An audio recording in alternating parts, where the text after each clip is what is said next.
short announcement, and then we're actually going to start the course. At least this session of the course is being photographed.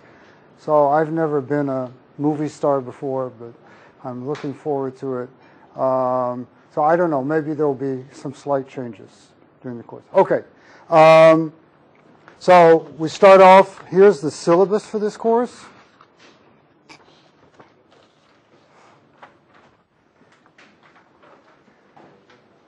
The course has a website.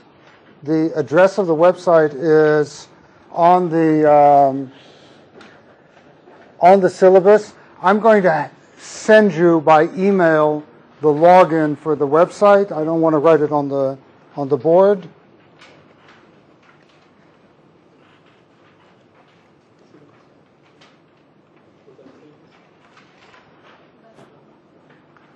It's my father's birthday, so. Okay, so here's what's going to go on in this course. It's a course in financial engineering or financial modeling.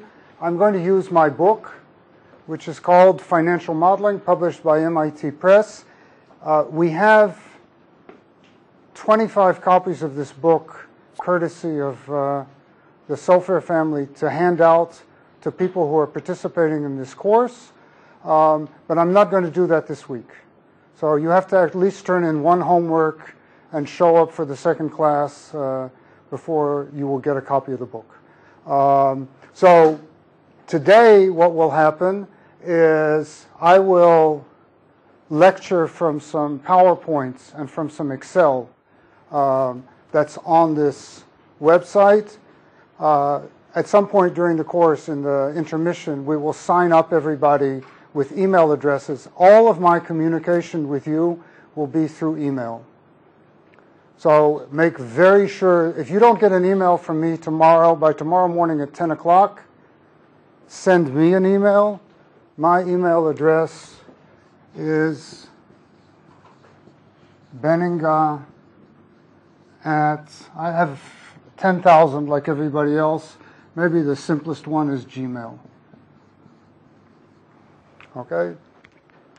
One of the things I do in this course is I don't send out the homework until I see what happened in the class. So sometimes I do more in the class, sometimes I do less. In principle, the homework will be adjusted to the contents of a particular class.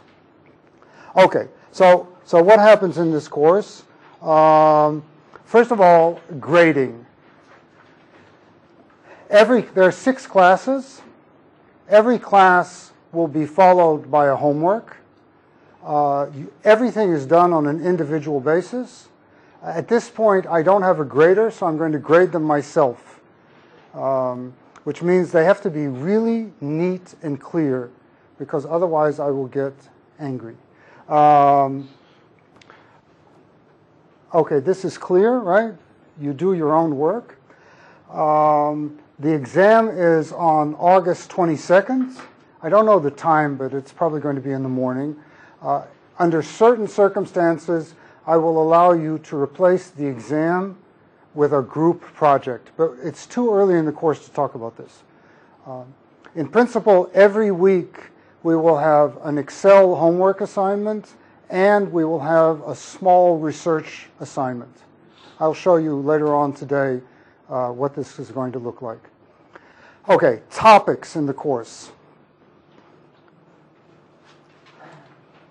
In principle, there are only 2 topics in this course. One topic is portfolio analysis. That takes up about half the course. The difference between the portfolio analysis that you did in the investments course and the portfolio analysis that we're going to do here, there are 2 big differences. One is, in the investments course, you probably only did 2 asset models. In this course, we are going to do n assets. So your first homework assignment tomorrow, deals with market data for 10 assets. 10 is about the largest number of assets that comfortably fits on a screen. Okay? So I will send you data and you will optimize and do all kinds of stuff over these 10 assets. That's one difference, the number of assets. The second difference is, after I show you the sort of standard Markovich optimization technology, we will talk about the Black-Litterman model, which is, in my opinion, the only really feasible portfolio optimization model. I don't think that was covered in the investments course. So that's the first half of the course.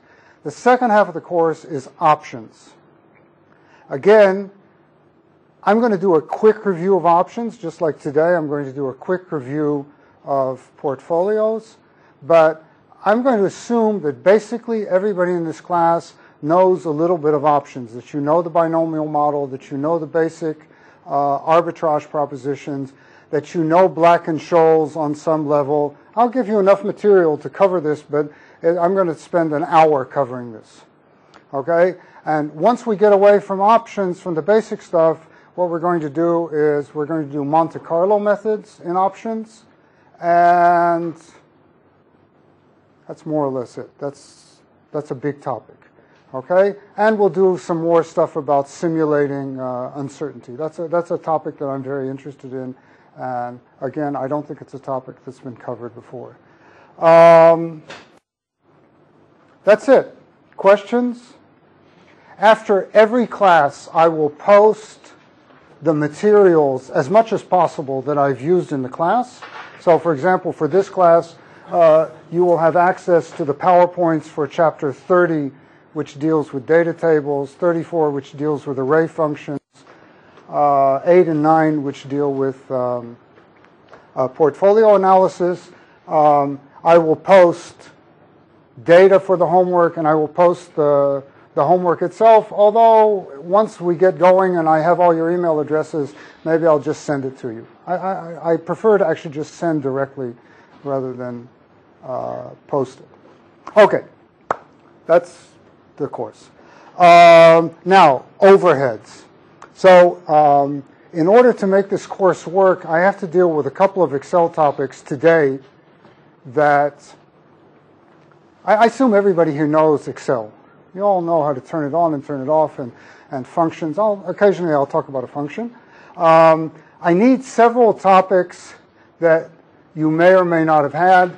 The topics that I need for today's class are data tables. How many people in this class know how to do data tables? How many people don't know? I've gotten used to, you always have to say, do you know, don't you know, and what does that mean if you, how many people don't know data tables? Great. Great technique. I'll talk a little bit about matrices and array functions. And right now I'm going to do a very short class, or a very short lecture called VBA for Idiots. This is not meant to be a personal insult.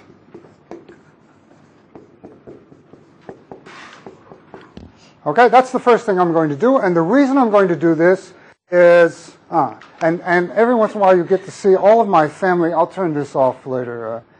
You get to see my family and my friends. There are no dirty pictures on here, so, okay.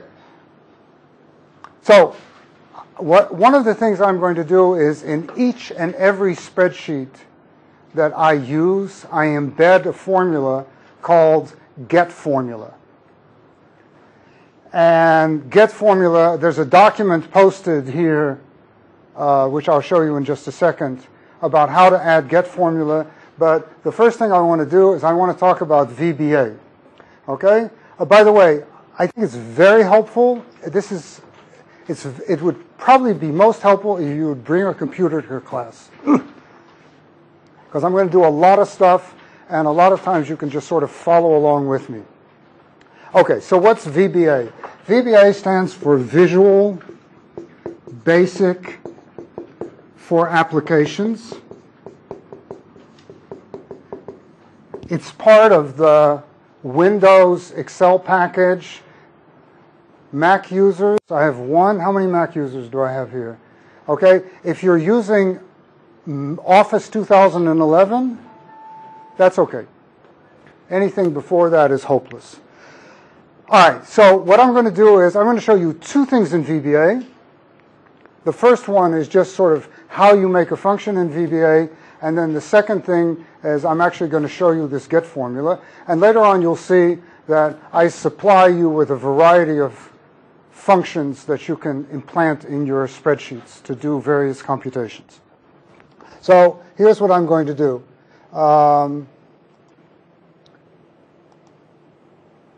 Okay. So what I just did is I turned on a completely blank spreadsheet, and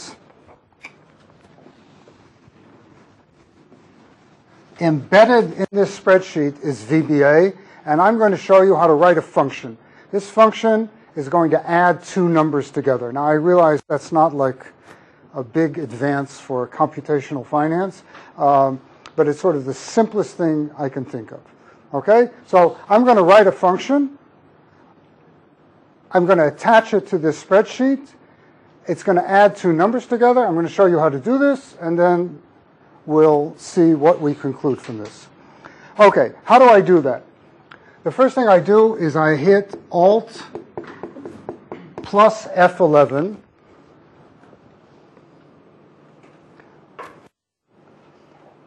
Alt plus F11 opens the VBA editor. Now, what I see in this, and your VBA editor may look slightly different. It should look almost like this. Okay? What I see in here is the following. I have three spreadsheets open. One is called Personal XLSB. It's a personal notebook. Stop. If you can use the mouse and not go to the pointing device, and use this side of the blackboard, if it's possible. Sorry, you see? So I have several notebooks open. I said three. I actually have four open. Okay? There's a personal notebook. I have something to say about this personal notebook. It's already got a macro in it, a VBA program in it. There's a notebook called Function Resolution. And there's this notebook. That's the one I'm working on. It doesn't even have a name.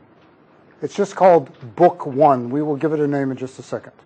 Okay? And that's the notebook where I'm going to write this function that adds two numbers together. So what do? I hit Alt F11. It opened the window. The next thing I do is I go to the toolbar. I say Insert Module. You want me to write over here, don't you? Last time I'm writing over there. I say Insert Module. Insert Module. Okay? You see how it added this module to the spreadsheet? It's part of the spreadsheet, and it opened the module over here. Okay? And now what I'm going to do is I'm going to write the function. So here's how you write a function. How many of you know any programming language? C, D, E, F, one of those. Pascal, great. So this is all the same, right? So what do? You write function. The function has to have a name. Since this is a major advance for humanity, I'm going to call this function after myself. It's going to be called Simon. Okay? And it has to have, it's a function, so it has to have arguments. You can call them anything you want, first and second. Okay, now, watch what happens when I push enter or arrow down. I'm going to push enter. Okay, so look over there, and what you'll see is VBA put in some spacing. It changed the colors of the words. It added an end function to the spreadsheets, to the function, okay? And it placed me in between the function and the end function. I'm a very bad programmer. What is first and second for? First and second, I'm going to add the first number and the second number. Okay? Yes? Can we open the second projector?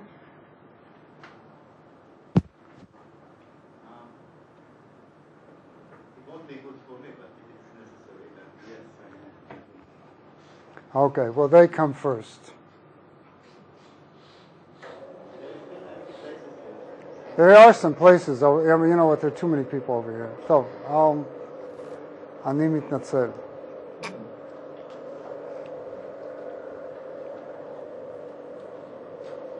So while this is going down, so I'm not a great programmer. I've taught this course for many years, and every year I teach this course, and at the end of the course somebody comes up to me who, you know, has like 2 degrees in computer science, and they say to me, it was a really good course, but you need some help with programming, and maybe I can help you. So I apologize already. So here's what I'm going to do. I'm going to take this function. I'm going to write the function in the line in the middle. All right, I'm going to indent. I'm going to write Simon equals first plus second. That's it. That's the whole thing. Now, I'm going to close this window. It's actually part of Excel. It's part of this particular spreadsheet. Okay, so here I am back in my spreadsheet, and now I'm going to take 2 numbers. You can call them first and second. You can call them A and B. Okay, let's suppose A is 13 and B is 34. And the question is, what is the sum of 13 plus 34? It's too many fingers. Okay, so I'm going to use this function I wrote, and it works just like a regular Excel function. I type equals. Okay, now watch what happens. When you type the equal sign and you start typing a function name, let's say S, okay, it gives you all the functions that, sorry, there I am screwing up again. It gives you all the functions that start with S, and down here is Simon. Okay, so it's added the function to the list of functions. Sorry, Simon. Okay, if I hit the function sign icon up here, you'll see that VBA has created a dialog box for this function. This all happens automatically. It's a great feature. All right, it works just like a regular function. You hit first is 13, the second one is 34, and already I see that 13 plus 34 is 47, okay? And it's a dynamic function, meaning if I change the numbers, if I say what's 13 and minus 9, that's 4. Okay, so we created our own function. All right, now I'm going to add another function to this spreadsheet. This is a document that is on the website. And this document is called Adding Get Formula to Your Spreadsheet. Most of this document says exactly what I just told you. It says, open the VBA editor, push Alt F11, press Insert Module, okay? And then it has a function embedded. There it is. So I'm going to put this function into my spreadsheet. What I'm going to do is I'm going to copy it. So Control C. I go back to the VBA editor. So Alt F11. I push Control V. And I just added a function called Get Formula. Now, the code for Get Formula is a little more complicated, but this is not basically a programming course. Okay? I'll talk about the code in just a second, but I'm not really going to explain anything. All right? But I want to show you what this function does. If I look at the cell next to the 4, next to the Simon, and I type equals Get Formula, and I point it at this cell, Get Formula tells me the contents of the cell that I'm pointing at. All right? Now, one of the important things when you write spreadsheets is to make sure that a spreadsheet is properly annotated, that you explain what it is you're doing.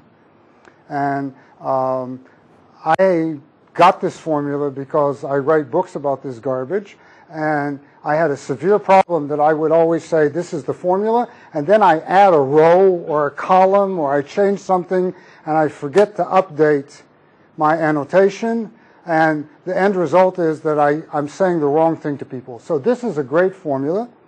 If I add a row, all right, watch what happens to the cell that says Simon. I hit a row, okay, it automatically updates. If you add a column, it automatically updates.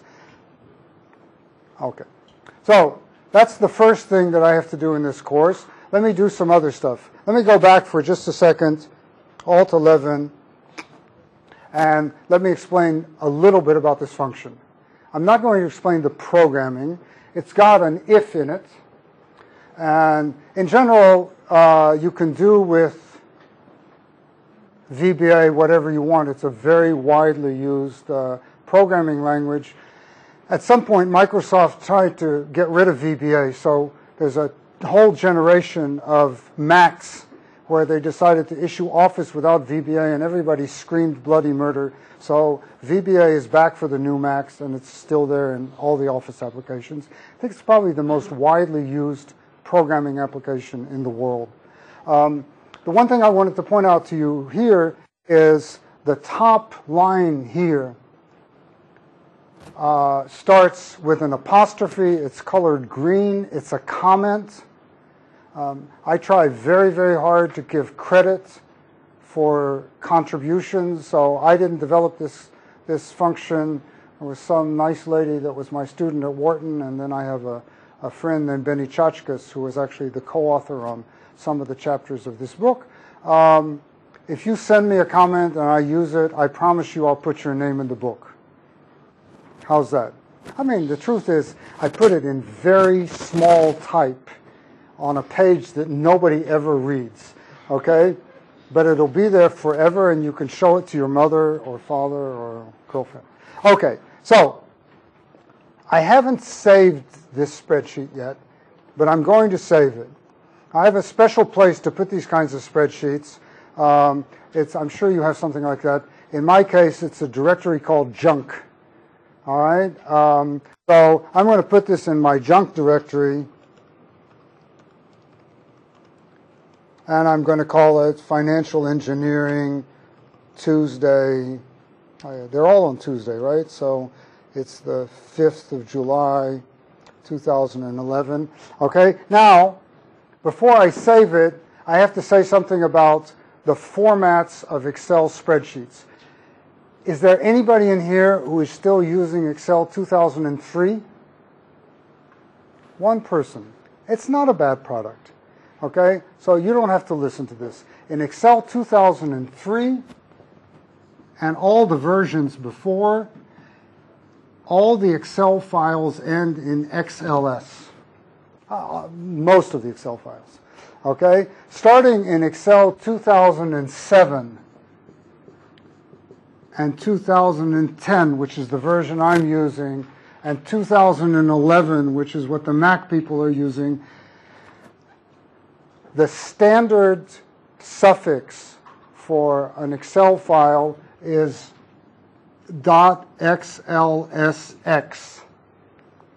But .xlsx doesn't support VBA. So if you have a function that has VBA, if you have a spreadsheet that has VBA in it, you have to save it as a .xlsm. M stands for macro, and Microsoft, they haven't quite decided whether they want to call this VBA or macros, so there's a bit of confusion here. They use both words interchangeably. Now, I put get formula into every single spreadsheet I use. So my Excel is set up to automatically save it as an Excel macro-enabled worksheet. You may want to change it too. It makes no difference whatsoever. So here I've saved it. Now I'm going to close it. And now I'm going to open it again. Okay? Now, when you open the spreadsheet, it depends on your security settings. My security settings are set so that it warns me that there's a macro and asks me if I want to open it.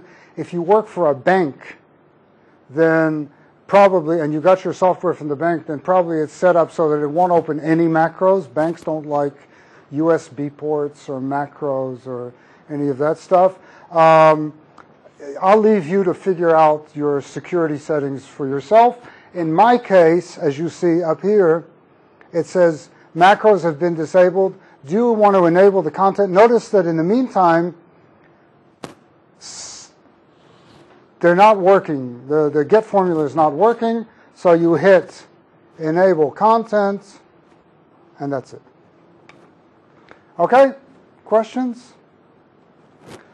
All right. I'm going to have a whole bunch of functions like that. For example, one of the questions we're going to encounter in the homework today is how do you compute the variance-covariance matrix? So I have a function set up that does that for you. Yes?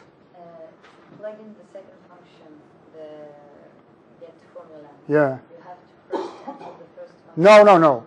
That's a good question. You can have as many functions as you want.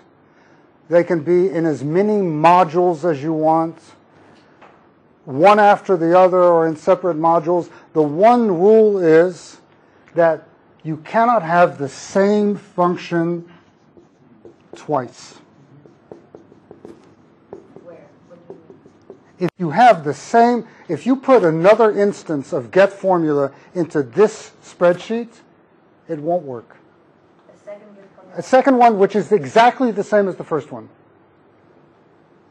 Okay, there's all sorts of other ways to make mistakes too, but that's a very common mistake. Because there you put it under the other one. Yeah, but I could have opened a separate module and put it in there. It's no problem. Did you have a question? Okay. Let's see. There was something else I wanted to say, but I can't. Oh, I know what I wanted to say. A very common question about all of this is there a way to make get formula universally available? Do I have to put it in each separate spreadsheet? Okay? The short answer to that is no, you don't have to put it in each separate spreadsheet. You can create an add-in. The long, more realistic answer is I suggest to you that it's cheaper to put get formula into each spreadsheet and not do anything fancy. If you come back to class and you get the book, there's a chapter on how to create add-ins. It's not a big deal. But if you make it universally available to yourself, that means that when you send the spreadsheet to somebody else, you have to send them an add-in file. And even I get junk from all over the world. Even I will not install somebody else's add-in unless I know, that they're completely kosher. So just put it in a separate spreadsheet. It's a very simple operation. Okay, so that's the first topic.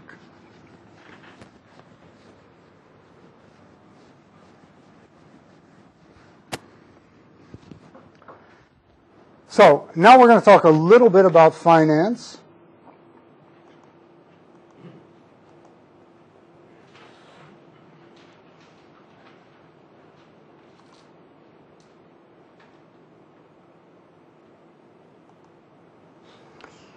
All right, so this is chapter 8 of the book, and what chapter 8 of the book does is most of the things it does are just straightforward things that I think you've all done before. I hope so. Okay, so this is a review of basic portfolio theory. So what do we do in basic portfolio theory? Well, we take some data. So here's some data. I went to Yahoo. Yahoo is my absolute favorite financial data source. It's free, it's reliable, it's easy to use. It's almost the only source I'm going to use in this class. Okay, so I went to Yahoo, I downloaded prices for 2 American companies. These, as you see, are monthly prices. There's a lot of these prices because I skipped a couple of rows. And the companies are Walmart on the left-hand side and Target. Those are the same industry on the right-hand side. And the first thing that I have to do is I have to compute the returns per month for each of these companies. Okay? Now,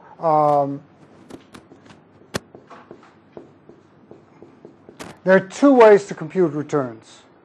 Okay? If you compute the returns discretely, then you take the price at time t, you divide it by the price at time t minus 1, and you subtract 1. If you want to do continuous returns,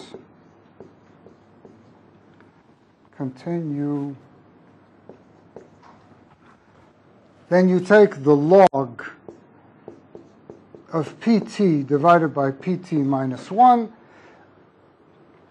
In this course, I'm going to do only continuous returns. I have to say that mostly that's for internal consistency. Internal consistency means that I want to make the return generating process the same for portfolios as for options. And in options, we have to use continuous returns. So I'm just going to use continuous returns throughout. Okay, so what I did here is, I'm not supposed to touch the screen, right? What I did here is I took the prices over here, and over here I computed the continuous returns. And now I want to compute some basic statistics for these returns. Okay, so what do you need for a two-asset problem?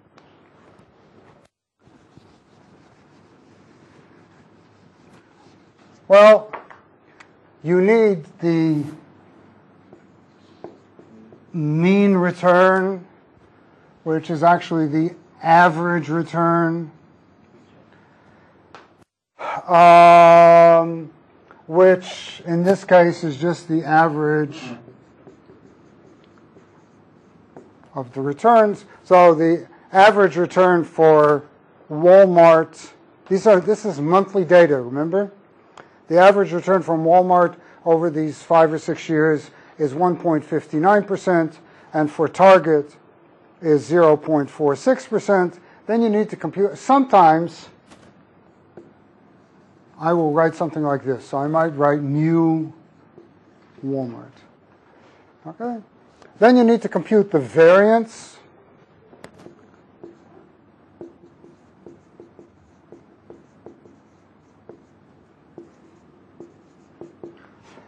And Excel actually has two variance functions. There's var and there's var p.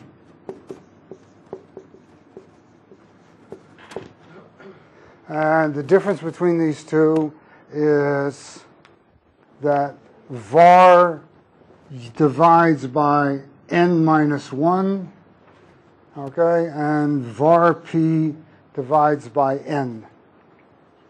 Okay. Somewhere in my book I have a quote that says how meaningless this all is. I'm not a statistician. I'm not a programmer. I'm not a statistician. I'm still trying to figure out what I am.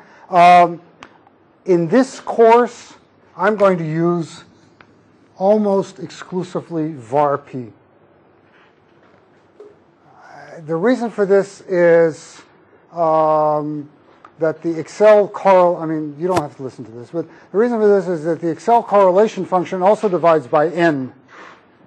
Actually, in 2010, they now give you an option to also divide by n minus 1. But just to keep this sort of clean, I usually assume that the data I have is the population, and I use var p to compute this.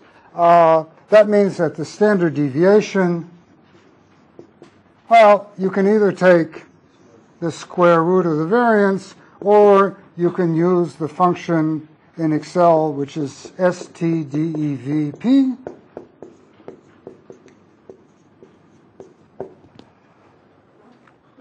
Okay, and so that's what I've done over here.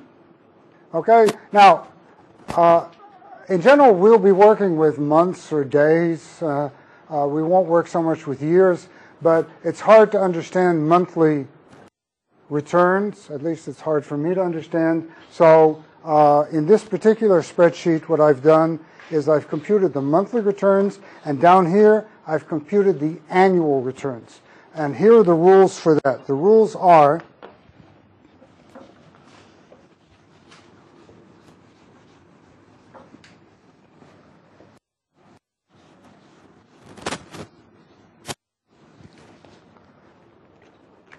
that the annual mean is 12 times the monthly, or 52 times the weekly, or I don't know, how many days are there in a year? That turns out to be a not simple question. The answer is somewhere between 250 and 365, but at this, and actually when we do options, that might be an issue for about 10 seconds. But at this point, I'm not going to make an issue of this. The annual variance is 12 times the monthly variance. And what that means is that the annual standard deviation, and quite often I'll just write sigma, is the square root of 12 times the monthly standard deviation. So in this spreadsheet, you can see I've got the monthly data, I've got the annual data. I implement all of this. The last thing you need to do is you need to compute the covariance. Excel and the correlation. Excel has a covariance function. It's called covar. It has a correlation function. It's called correl, C-O-R-R-E-L. They're illustrated on this spreadsheet. And if you want to check, I'm a big believer in what I call redundancy, doing everything twice until you know what you're doing.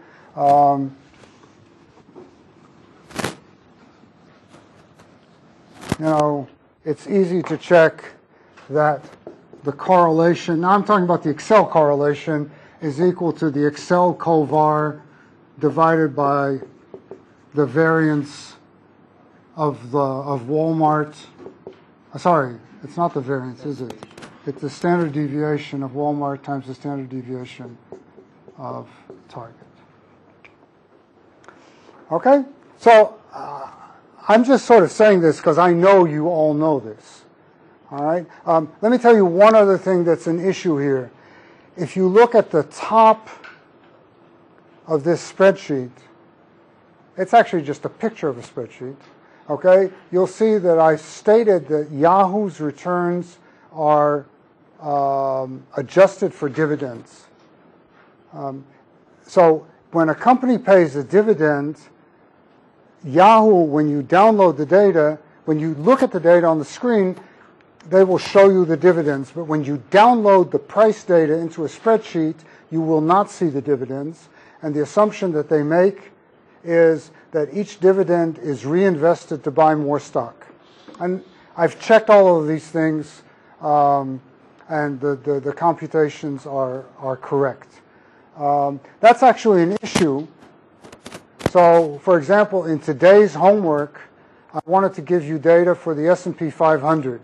The S&P 500 is, I think this is right, GSX, GSP, SPY, no, there's a G somewhere, I don't know.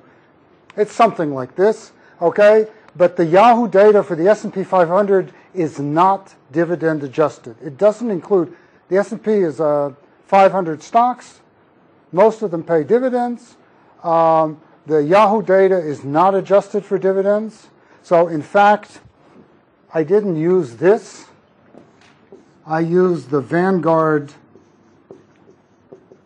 Vanguard is a big mutual fund company in the United States. They run an index fund called Vanguard 500 Index or Index 500. I can't remember.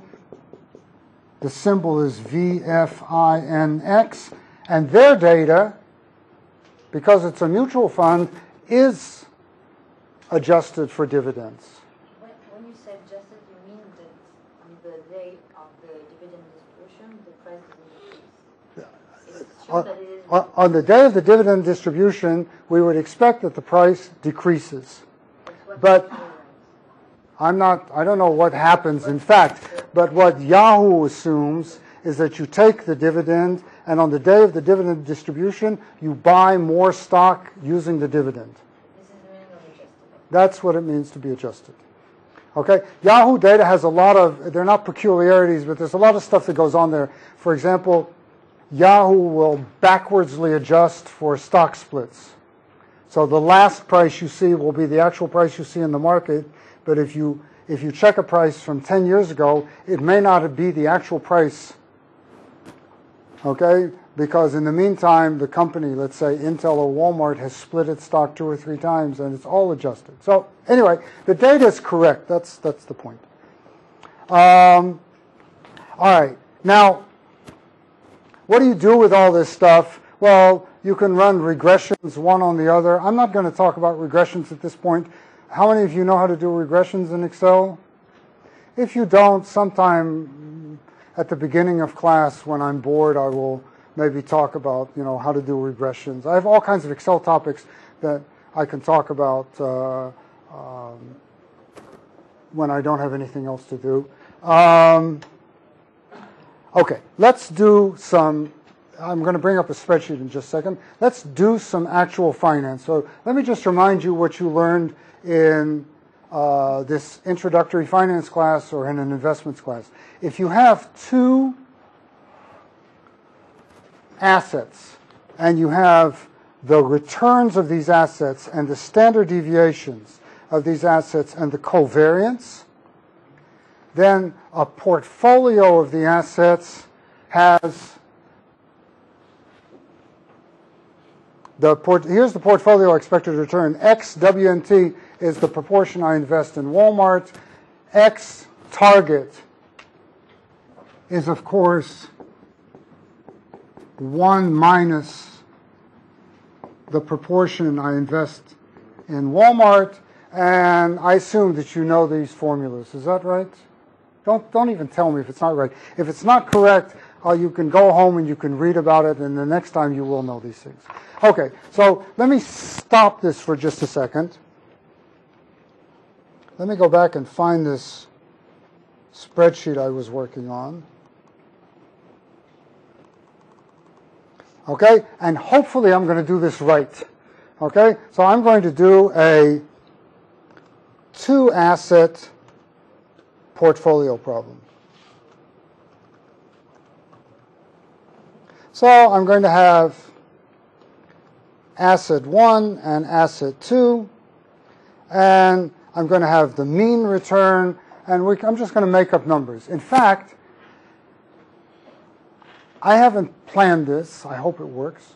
But I will tell you that the last thing I'm usually concerned about is numerical values. Okay, so my whole philosophy of modeling is I don't really care if the numbers are right. All I care about is if the logic is right, and then I'll figure out the numbers later.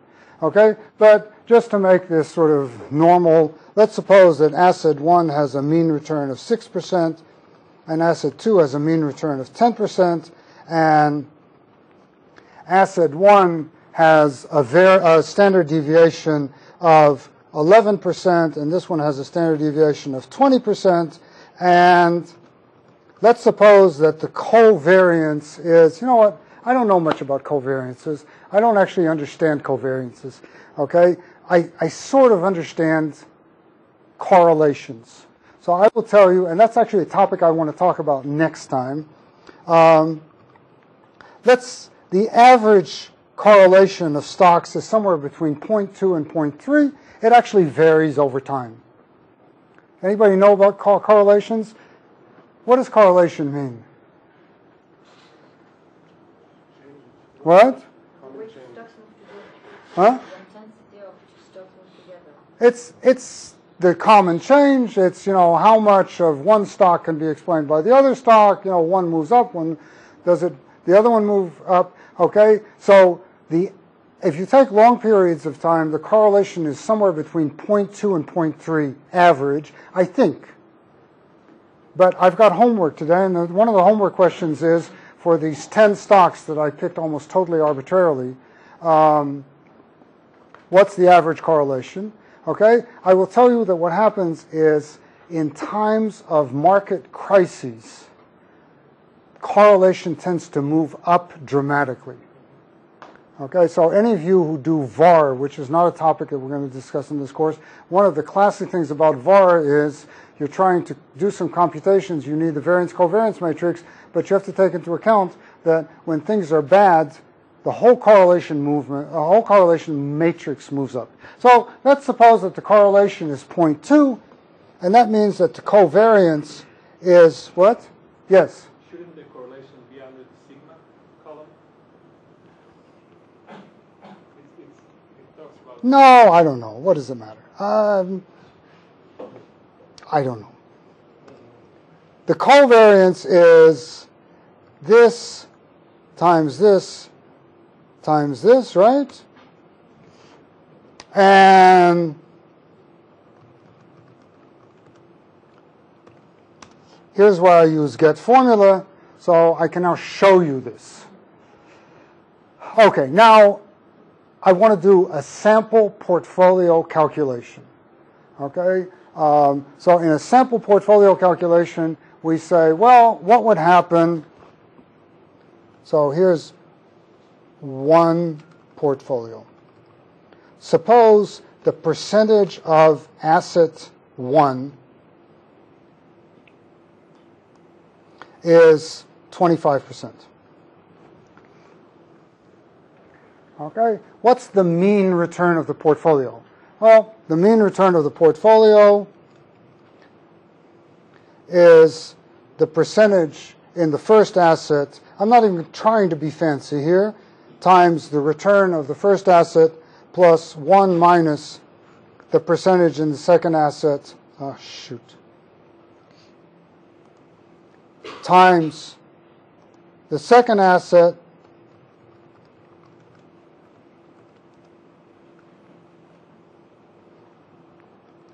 This, by the way, is what happens when I copy get formula without actually having a formula in there. It just prints one of these nice arrows. Okay, what's the portfolio variance? So we have this formula, right? The formula says take the percentage of the first asset squared times the variance of the first asset. Now I'm working here in standard deviation, so I have to square the standard deviation, and then take the percentage of the second asset squared times the variance of the second asset, and now take, right, what's the formula? The formula is, exactly, x1 squared times var1 plus x2 squared times var2 plus 2x1 times 1 minus x1 sigma 1, 2. Sigma 1, 2 is a symbol I'm going to use. Instead of writing covariance, it's very common to write the covariance using the sigma notation. So sigma 1, 2 is the covariance between 1 and 2. That means, by the way, that sigma 1, 1 is the variance of the first asset. You'll see that notation a lot.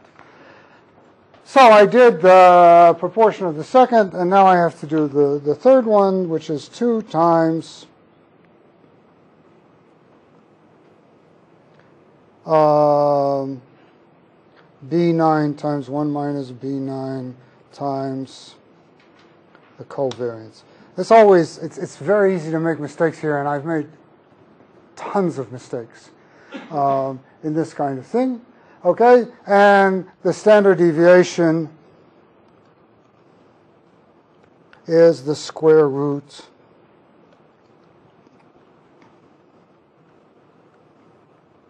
Okay, now I told you I need some overhead, so the second piece of overhead I need is something called data tables. Okay, now why do I need a data table here? Well,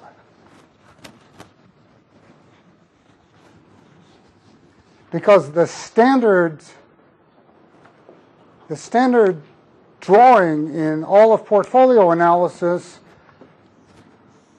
is this drawing, right? You put sigma p on this axis, you put the mean on this axis, or sometimes I write the expected portfolio return, and that drawing looks like this. Okay? So I want to create that drawing. And what I'm going to do is I'm going to take this computation and I'm going to change the percentage of the asset, of the first asset. So if I write 0, if I write 0.5, etc. Okay? I'll go back and I'm going to write 25%. Okay. So I'm going to show you the next calculation twice because I need to use data table. So data table is Excel's way of doing sensitivity analysis. All right? So if you just watch, I promise you I'm going to do this whole thing another time. Okay? So here goes. Down here, I'm going to write a data table, which is portfolio returns as a function of the percentage of asset 1. And I'm going to make a little table, and I'm going to write percentage of 1, and here I'm going to write, now, the first thing is, this has nothing to do with the data table, but I'm going to use an XY scatter plot in Excel, and when you use an XY scatter plot in Excel, I'll show you that in just a second, then if you put the x-axis in the left-hand column, then Excel neatly takes all the other columns and puts them on the y-axis. Okay? The x-axis is the standard deviation. All right? So I'm going to say the percentage of asset 1, I'm going to say the sigma of the portfolio, and I'm going to say the mean of the portfolio. And for the moment, I'm leaving these two cells blank. Okay? And now I'm going to just write the table of percentages. So 0, 10%,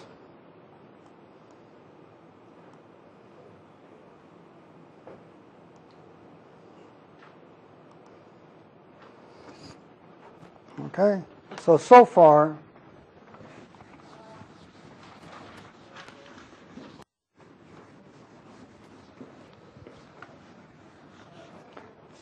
the way this spreadsheet looks is like this. Here's my spreadsheet.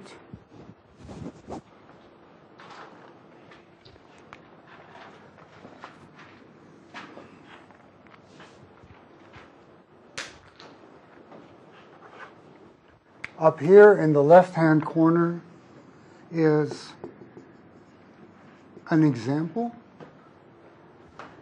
And down here is my data table. It starts with 0% and goes through 100%.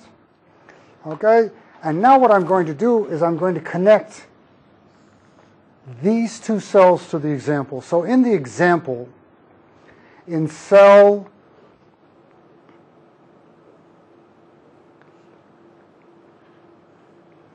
B12,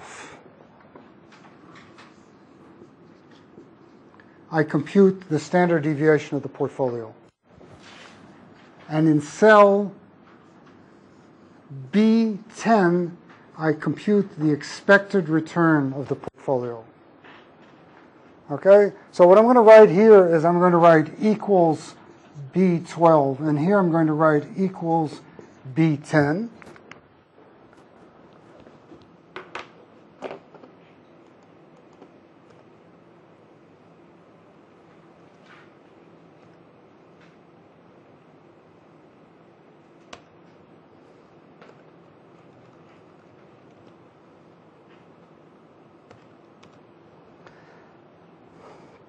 And now I'm set up to use data table. Okay, so as I said, I'll show it to you and then I'll show it to you again. Okay, so what do? I mark the data table.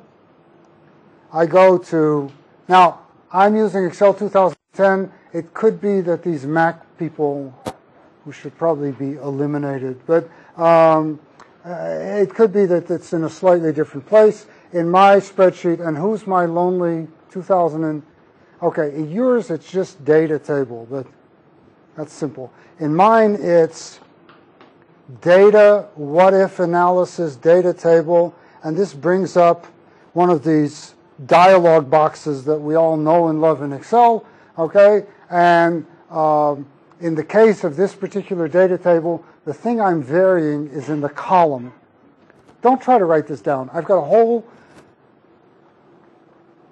presentation about this. I'll show you the presentation in just a second. You can download it. You can do it. You're not following this anyway. It's okay. I'm just showing off.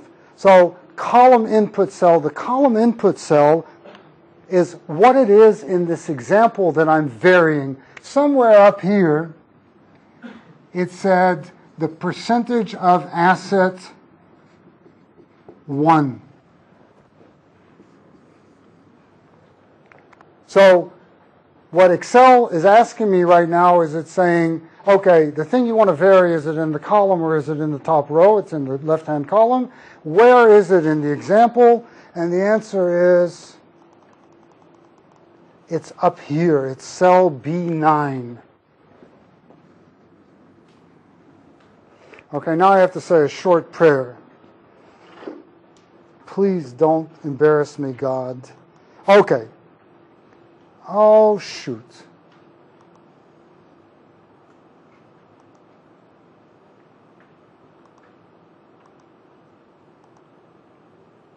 I'll tell you what happened in just a second. So here's the answer. The answer is, I hope, that when you invest 0 in the first asset, so that's 1 in the second asset, then you get 20% standard deviation and 10% expected return.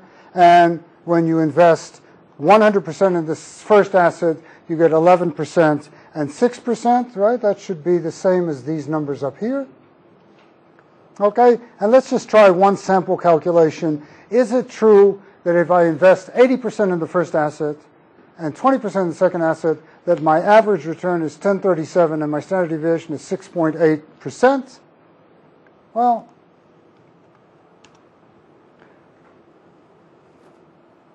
mean and standard deviation. Okay, and now, is that what I got below? No? Yes or no? Yeah. Okay, so now if I do this and I go insert, scatter, phew, it worked. It's such a relief, because I really did just sort of make this up. Okay, so there you have a standard portfolio calculation that you did in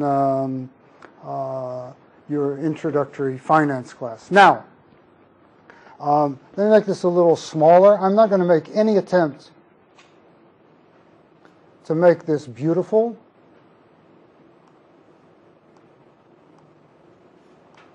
Okay, but let me point out a few things about this. First of all, in what we're doing, the proportions are going to be quite arbitrary. So I took 0 to 100 because that basically assumes that you're not investing, you're not short selling either of these two assets, but there's no reason you couldn't start with minus 50%. The data table is an array function. I'll talk about array functions probably in the second half. Well, maybe I'll talk about them in just a few minutes. But it's sort of a peculiar set of functions. Okay, but I could do minus 50%, and then I could do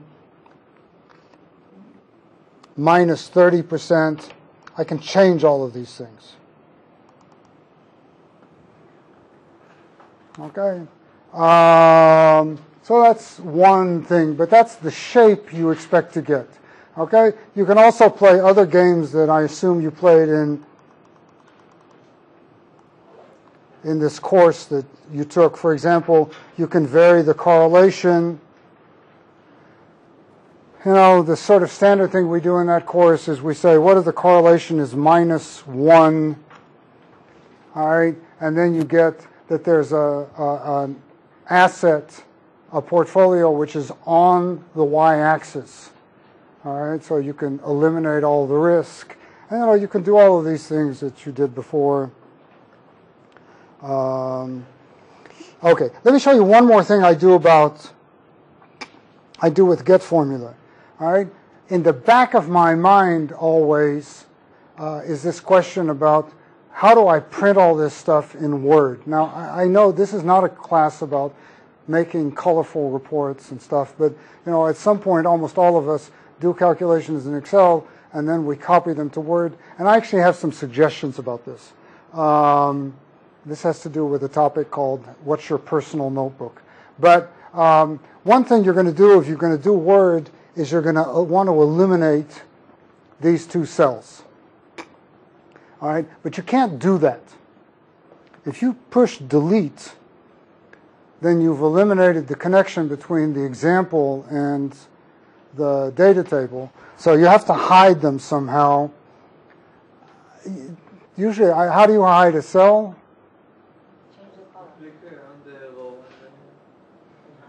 Yeah, you can, oh, you want to hide the row? No, you don't want to hide rows. Don't hide rows unless you really know.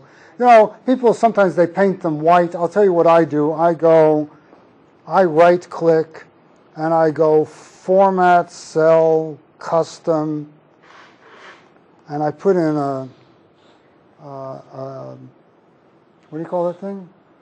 Semicolon. Thank you very much. And for some reason,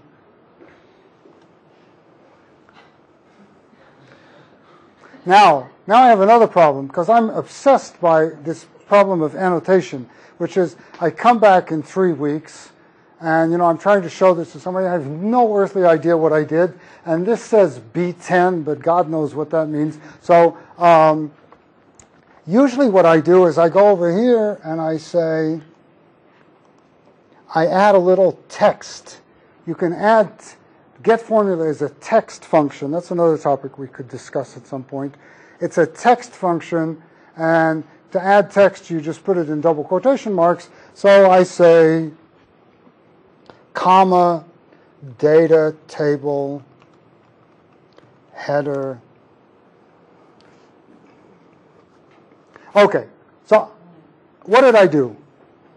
I took an example, the sort of standard introduction to finance example. We computed a calculation. We drew the standard picture, right? All the stuff. I started with data, so I know how to do this. Let me just go over this one more time. If I can find my...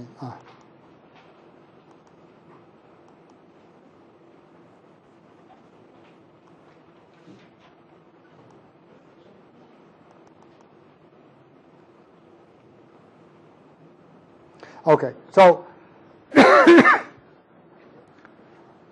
I think data tables are probably the most important unused thing that people do in Excel. So I have a chapter on data tables in my book. It doesn't have a portfolio example. It has a different example. I'm going to just show you this, and then we'll go on and we'll talk about array functions. Okay, so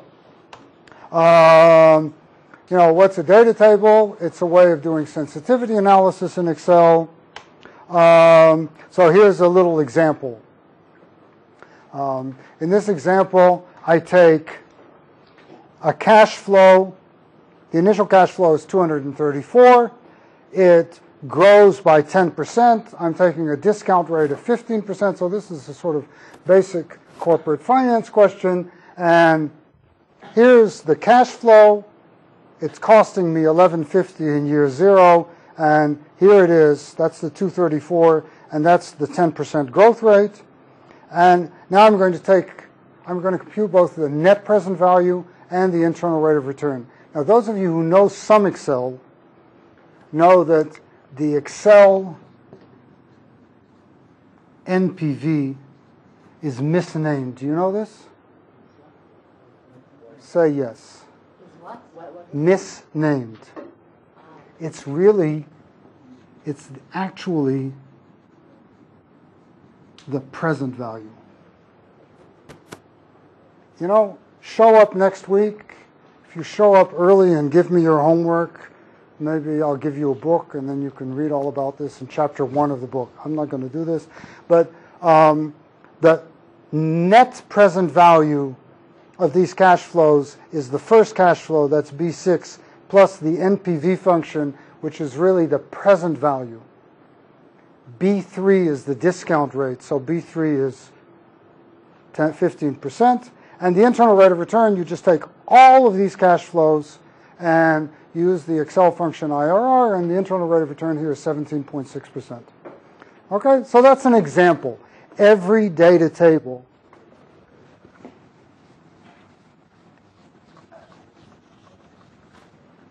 has to start with an example.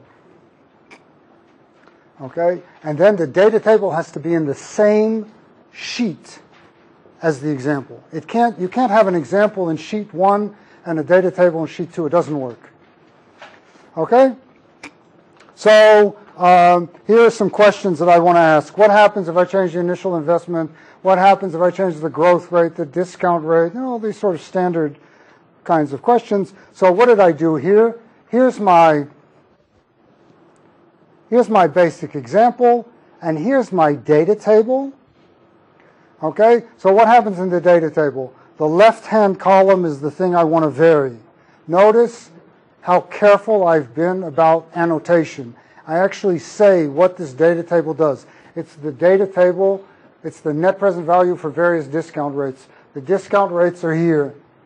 The top of the data table, the second column, connects the data table to the example. It points to the calculation I want to do. In this particular case, it points to cell B8.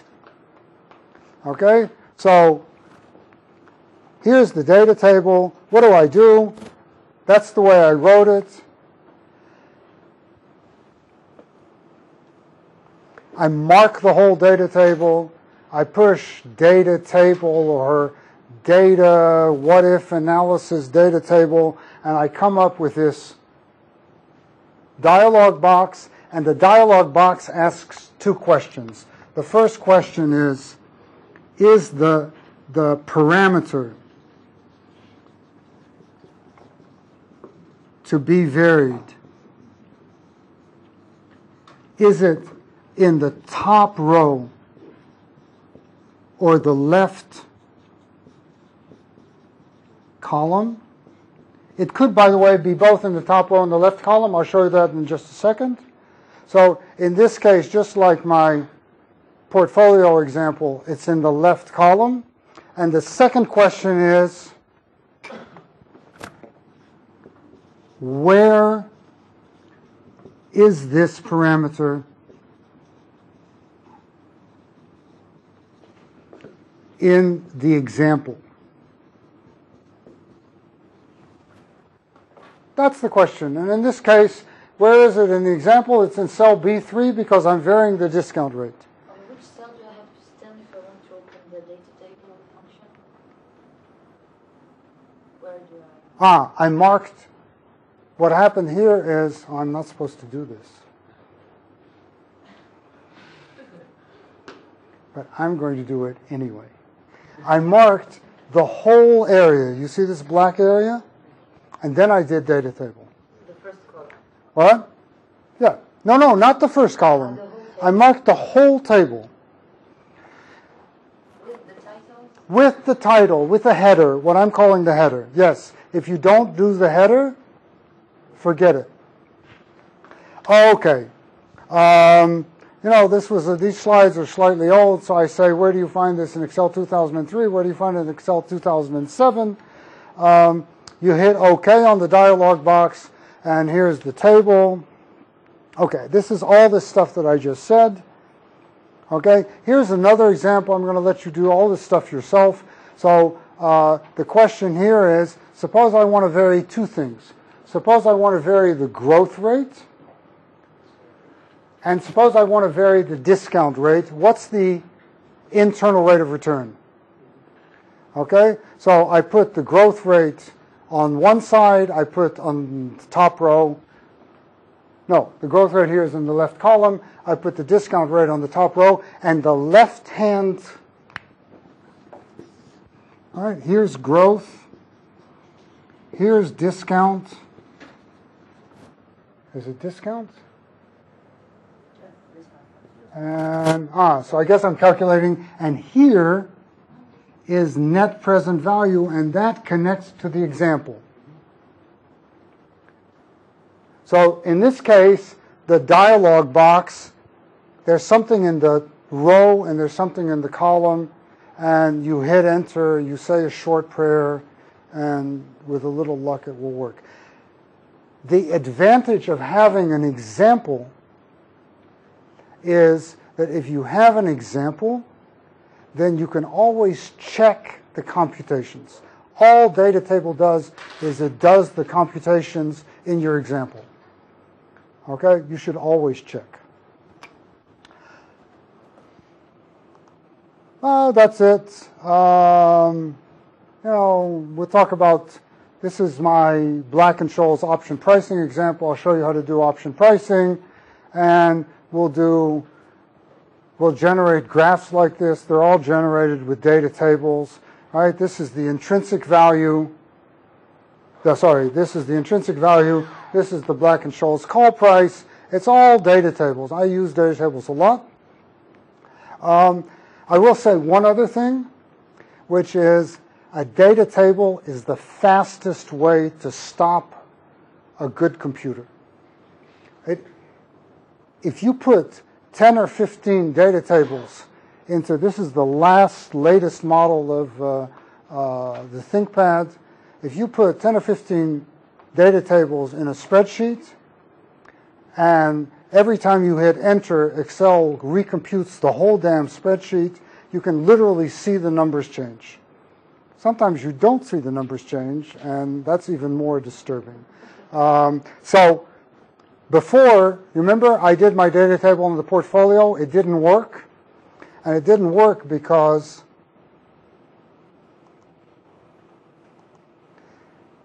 I had gone into file options, and under formulas, I had reset the recalculation to be manual or to be automatic except for data tables, because on Shabbat I was working with some example that had like hundreds of numbers, thousands actually, and I wanted to control the recalculation of the spreadsheet. So you have to be a little careful.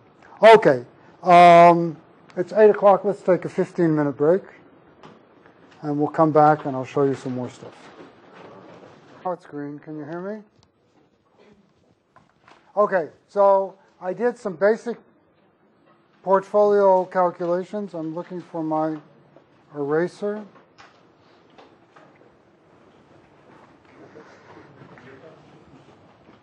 Okay, now, the truth is, none of what I did actually interests me at all, because I don't want to deal with two assets, I want to deal with multiple assets. Okay? But before I deal with multiple assets, I have to show you another Excel topic.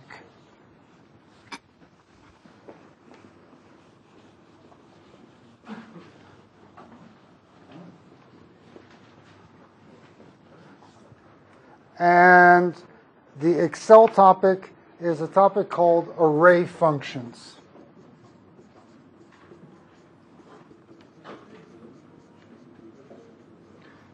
Okay, an array in Excel it's a block of cells. It can be, please, it can be a vector, it can be a column vector, it can be a rectangle. Okay, anything like this is called an array, and Excel is capable of handling arrays with a special function or a type of function called array functions. How many of you know these functions? How many of you don't know these functions? Okay, now I like this topic so well that I'm actually going to do one or two things that are like not totally related to this course, just to show off. But let's start with the most simple thing. So here's an Excel problem. I have a blank spreadsheet. I'm going to type some numbers, 1, 2, 3, 4, 5.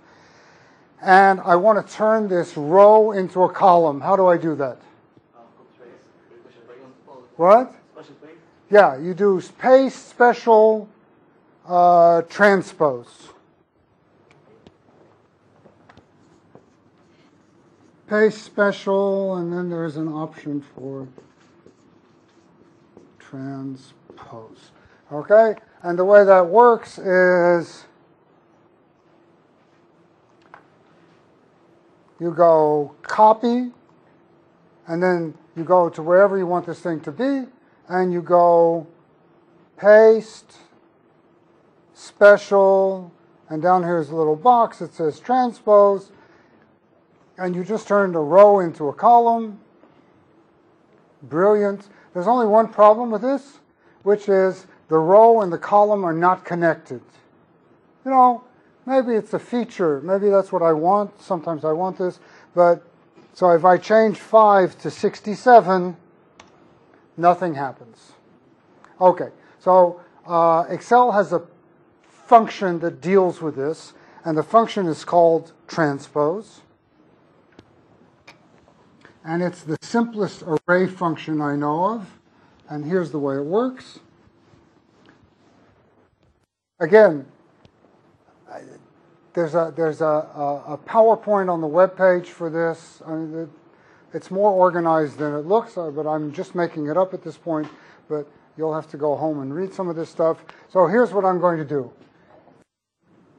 I'm going to mark the target cells. Okay? So when I say target cells, that's where the numbers are going to go, where this transpose is going to go. So the row is 5 cells, so here is my target. And then I type the function.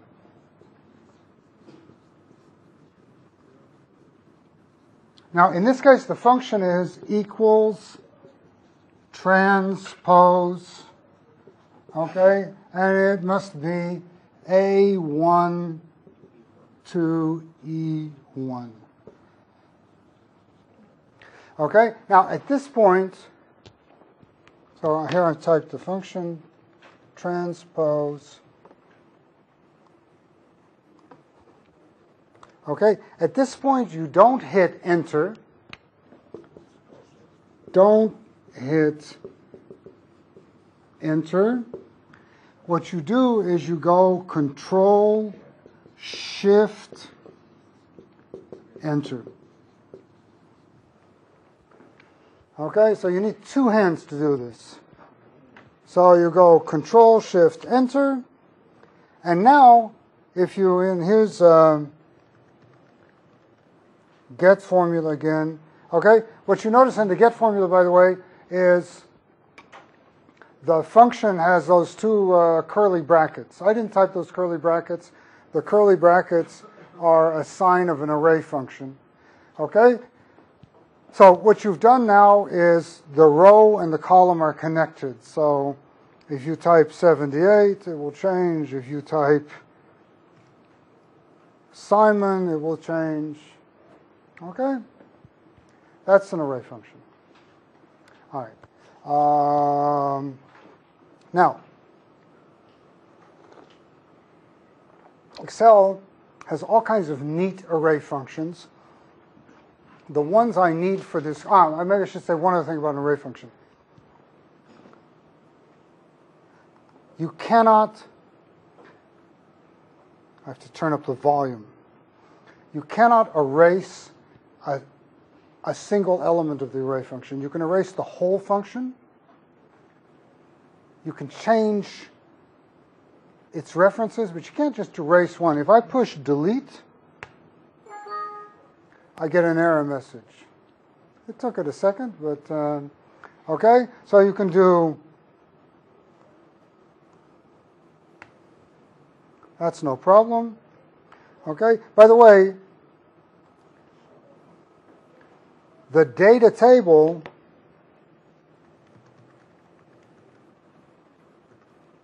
is also an array function. So in the data table, you can change the header. You know, if here we typed the reference to the sigma, but if you typed this times 4, you know, that works. You can change that. You can change items in this column. You want to know what the variance or the standard deviation and portfolio return are for 85%. No problem. Okay? But you can't erase this.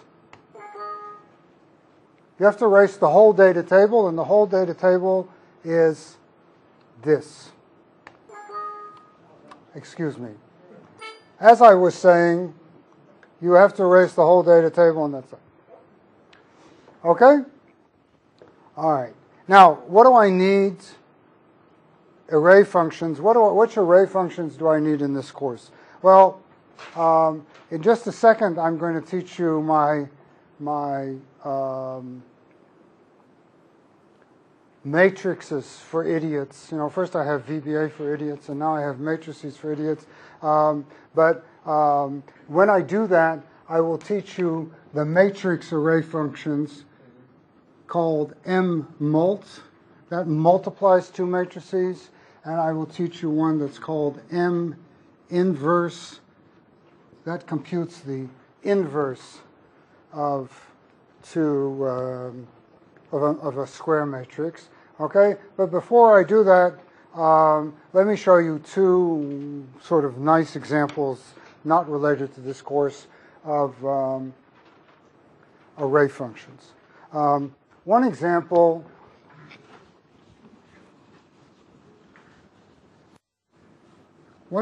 is a statistical function called frequency.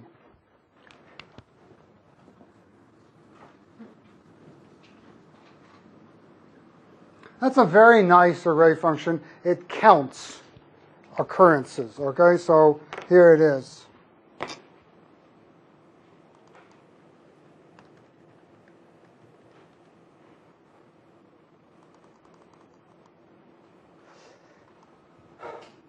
To get into the spirit of this course, let me introduce you to another Excel function called rand. You know this function? Excel has a function called rand. Rand produces a random number between 0 and 1.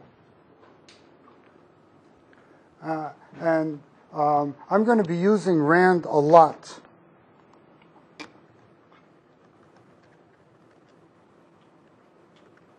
In fact,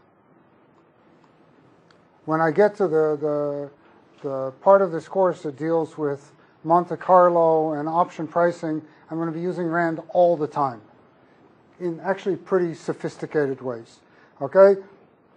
But for the moment, here are 15 rands. It's just a number between 0 and 1. It's supposed to be random. When I get to the Monte Carlo part, we'll ask if it's really random. What does this actually mean? You sort of have to believe in God in order to understand this topic thoroughly. But let me just say that every time I push F9, I get different numbers. But they're all between 0 and 1. Okay, so here's the question.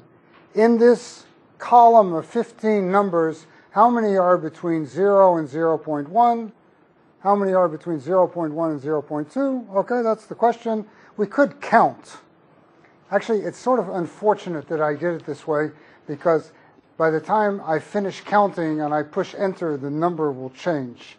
Okay, so this example, it's a great example to do in class. I could not possibly make a mistake, because if I make a mistake, I'll just push enter. Okay, so I'm going to show you how to count. You can play with this yourself. The way to count is to set up what are called bins. Bins are drawers. Okay, they're just compartments where I'm going to do the counting, and I'm going to start 0, 0.1,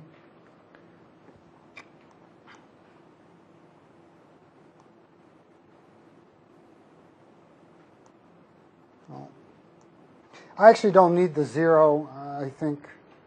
I can never remember. I either don't need the 0 or the 1. You'll have to help me.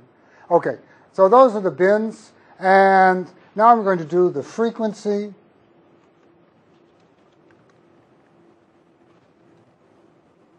Okay, now it's an array function, and the rules for the array function, which I erased, but I put them up again, are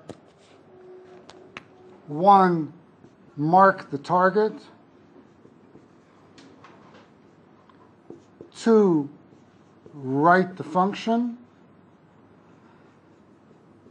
and 3, do Control, Shift, Enter. This is for pregnancy. What? This is for the pregnancy function. This is any array function. Any array function. Okay?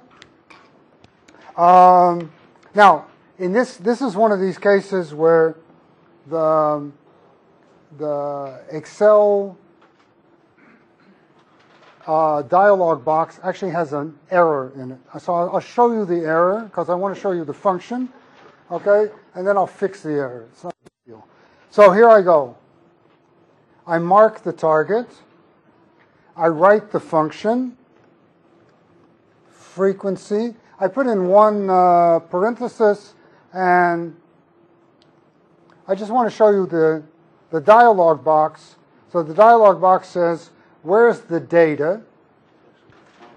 Actually, I can use a little trick here on the data, because maybe instead of 15 rands, I want to take 10,000 rands.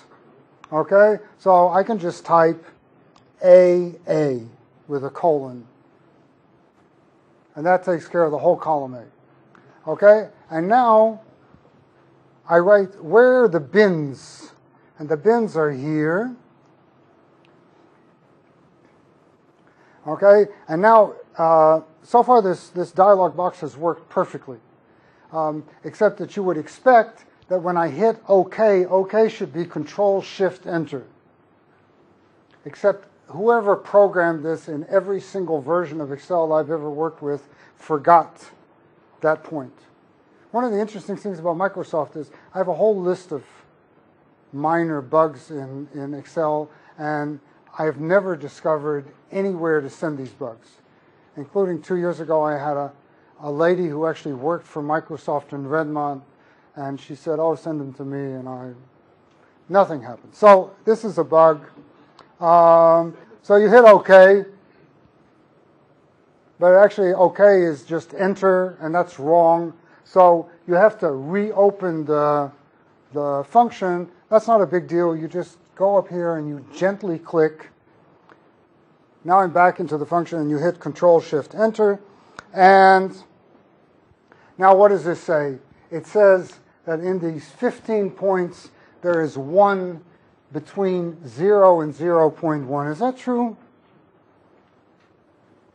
Well, this one is there. Yes, that's true. Is it true that there are 3 between 0.1 and 0.2?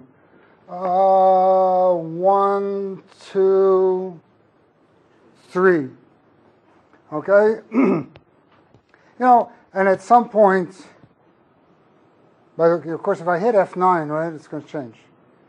And at some point, I'll just do something like this.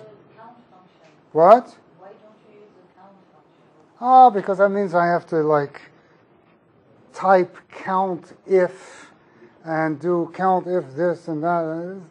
That's what they're doing, basically, in this. Somebody just programmed this. This is cheaper. We're economists. Okay? And one of the questions we're going to ask later is, is this really a random number generator in the sense that you would sort of expect that for enough data, all of these things would be equal. That turns out to be not true, but that's a different discussion. Okay. Can you please repeat what would be A? Yeah,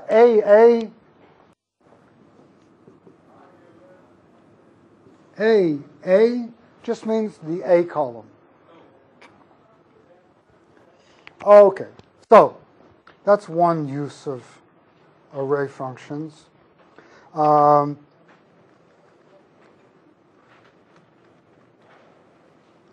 Okay, so the other use of array functions that we're actually going to use, although not in this particular application, is something that I call homemade array functions. Okay, so it turns out that Excel, you can write, you can do complicated calculations, and if you're clever, you can make up an array function that will do these calculations, and I'm going to give you an example. All right, so let's say I have 5 years of data, and somebody is managing a portfolio for me, and the return on this portfolio in the first year was 11%, in the second year it was 18%, in the third year it was 22%, and then it was minus 35% because the market crashed, and then it was 6%. Okay, and here's a question that has nothing to do with portfolios or arrays, or it's just the most stupid question I can think of, and so you're obviously all going to be able to answer this question right away. Here's the question. What was the compound annual return of this portfolio?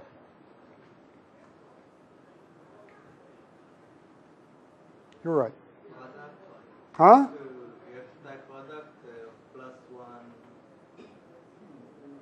Go ahead. You have to do +1 to every return, and then do product of all the... Okay, absolutely right. So what you have to do is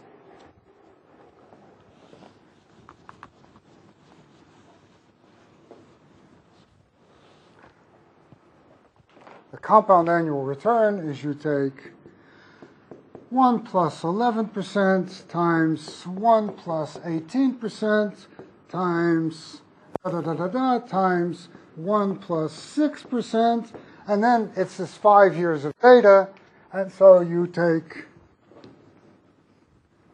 the fifth root. You know what? Let me tell you, I am a big fan of doing things so stupidly that even if you wake me up in the middle of the night, I will understand what I've done. So let me show you a really dumb way to do this, which is absolutely correct and totally convincing. Okay, so here's what I'm going to do. I'm going to say portfolio value at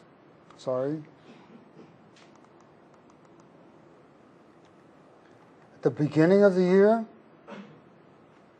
Let's say you start with 100, and portfolio value at the end of the year.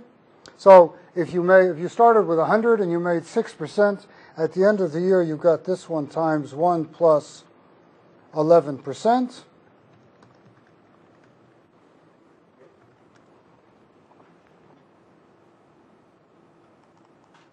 And the value at the beginning of the next year is the value at the end of the previous year, and this is what I call a two-click table. Excel is full of things like this. Unfortunately, not in this course. So here's one click, and here's the second click. So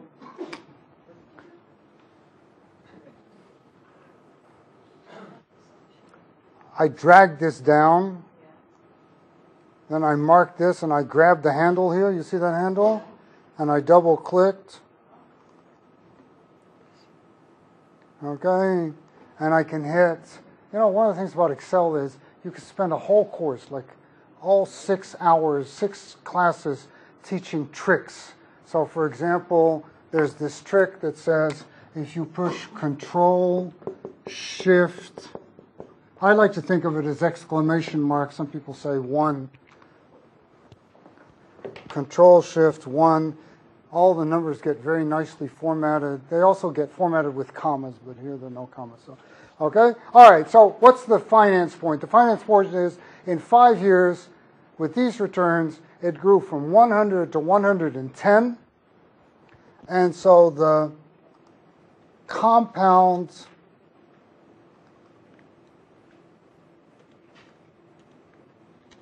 annual return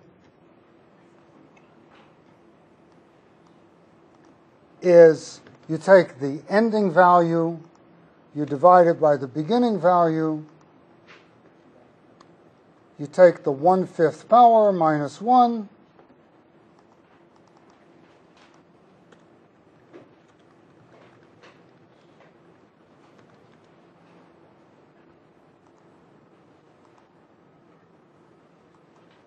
okay? If I were teaching, an introductory finance class using another book I wrote, I would, stop here for a second and I would say, you know what? What's the message here? There are a lot of interesting finance messages here, like, one bad year can really screw up your portfolio performance.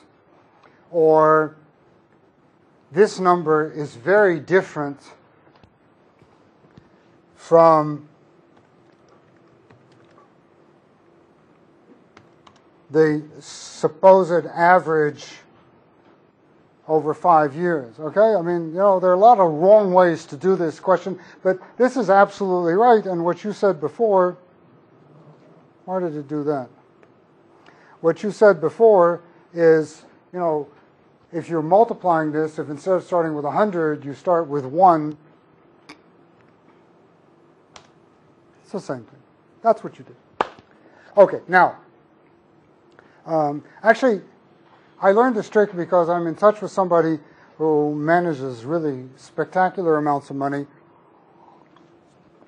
And he sent me all this data for the Harvard endowment. And he said, I don't understand. Here's 10 years of endowment returns. And then they say the compound return is something else. And I can't get it. So I showed him this little trick. Okay, so Excel has a function. You want to multiply this, right? Excel has a function called product.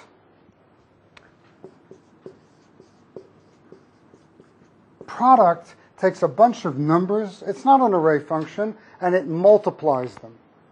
All right, so for example, if you take 1, 2, 3, 4 over here, and now you write product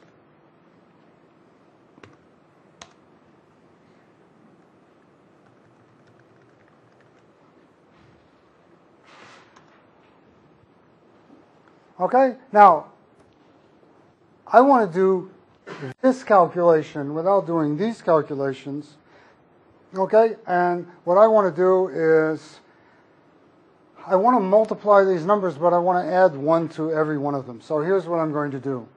I'm going to create my own array function. It's going to look like this. Product 1 plus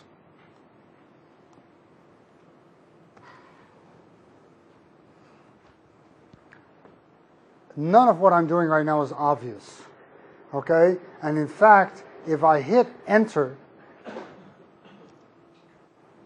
Excel will just say it's wrong, okay?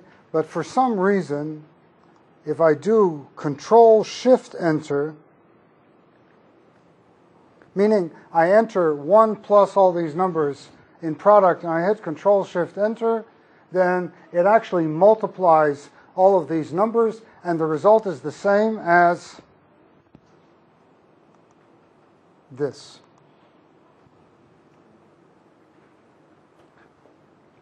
Okay, so what's the answer? I mean, we already have the answer, but one answer is to say, take product 1 plus all of those numbers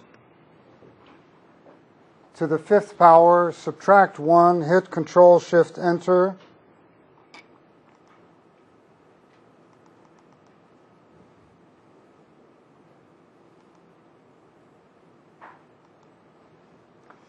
Okay, so that's the topic I call homemade array functions. It's actually in the book.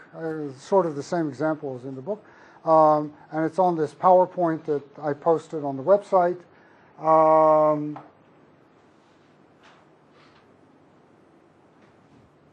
And that actually reminds me of something. How come it didn't work, although it is not an array function when you type an answer? Because you have to enter it as an array function. I don't know.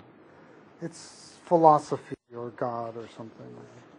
Okay, listen, while I'm talking, I need everybody's email address. So what I would like is if you would fill in your name, I don't care, in English or Hebrew, or actually do it in English because then I'll just transcribe it, and a very accurate simulation of your email address, okay? Like, make sure that it's clear. And that way we can communicate. Okay, now let's talk about matrices. Okay, so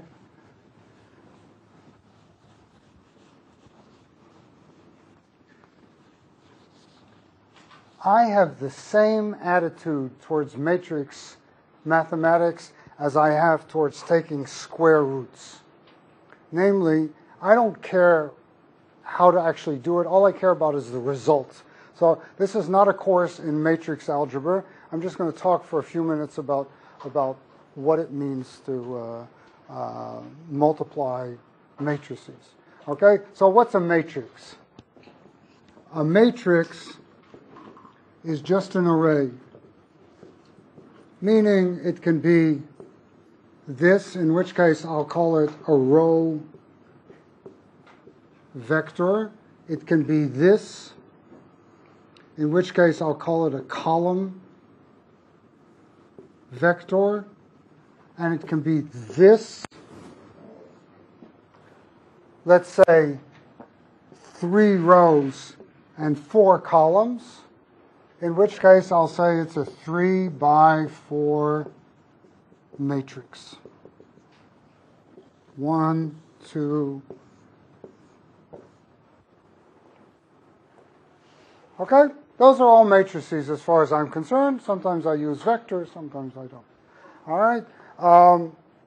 And what I need to show you is how to basically all we need to know is how to multiply matrices. Okay, so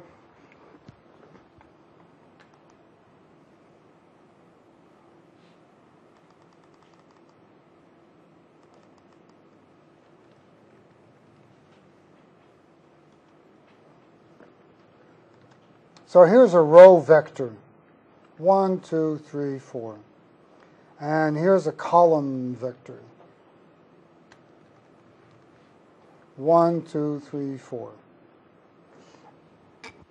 Okay? And here's the rule.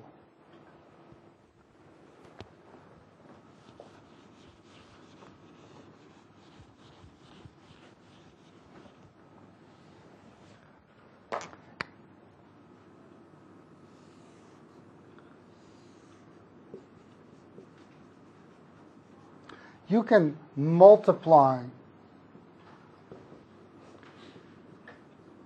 a row times a column if the number of, you know what, I don't even want to say this. Because if I say this, I'll say the number of columns in the row equals the number of rows in the columns. This is all correct. And then people are going to say, you know, what the hell is he doing? And they're going to get mixed up. So, you know what? If this is 4 and this is 4, you can multiply. How's that? Okay? And the way you do that is you take this number here and you multiply it times this number here. So this times this plus this times this, and you add them all together, okay? So if it's 1, 2, 3, 4 times 1, 2, 3, 4, the answer is 1 times 1 plus 2 times 2 plus 3 times 3, etc. Okay? Plus, products, right? what? It's automatically adds to products. It depends. Okay.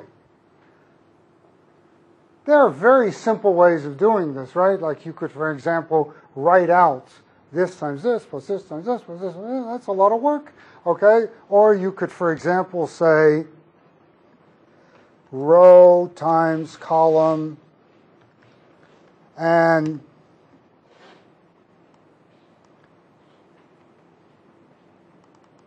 you could use a very nice function called sum product. You know this function? Yes? So sum product takes 2 columns or 2 rows and multiplies them together and adds. Okay? The problem is sum product. Sum product will multiply this times this and add them together. The problem is one of these is a row and one of them is a column. So what do I do?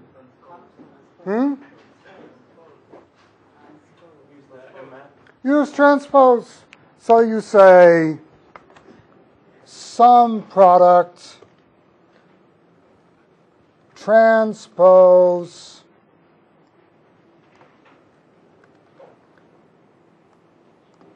times this, and then you hit enter.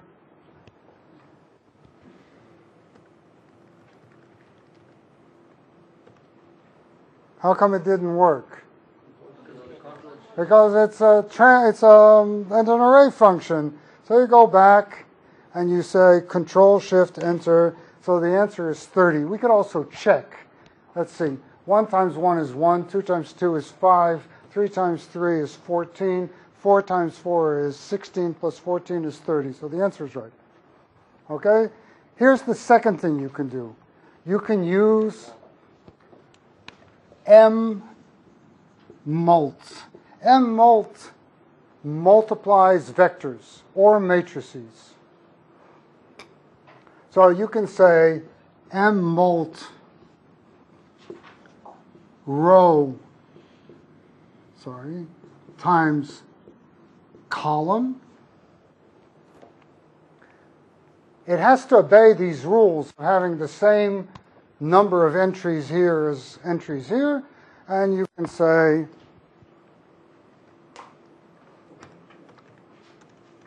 mmult, here's the row, here's the column. Now, the truth is, I think if I pressed enter, this would actually work. But just to be sort of pedagogically correct, I will say Control Shift Enter. Okay? I don't want to get into the question of what would happen if I tried to multiply a column times a row. The answer is I would get a matrix, but let's not do that because I'm not going to do that in this class. Okay, so here's the first message. You want to multiply a row times a column. They have the same number of entries. You can use either sum product and transpose, or you can use mmult. What was the first function name? Row times column? That's it? Yeah, both of these illustrate multiplying the row times the column. Okay? All right. Here's the second thing that I want to do.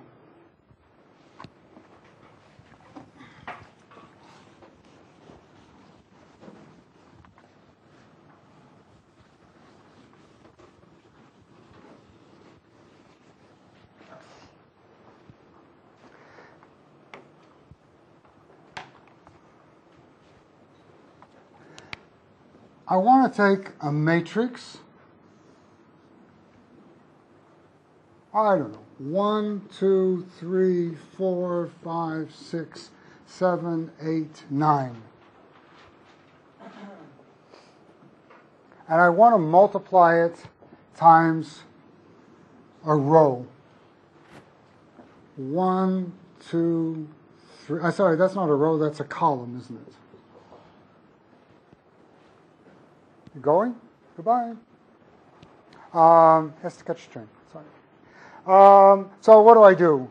What I do is the following. I take this row times this column, and I put it up here. So I take row 1 times the column, and then I take this row times this column, row 2 times the column, and I take this row times the column,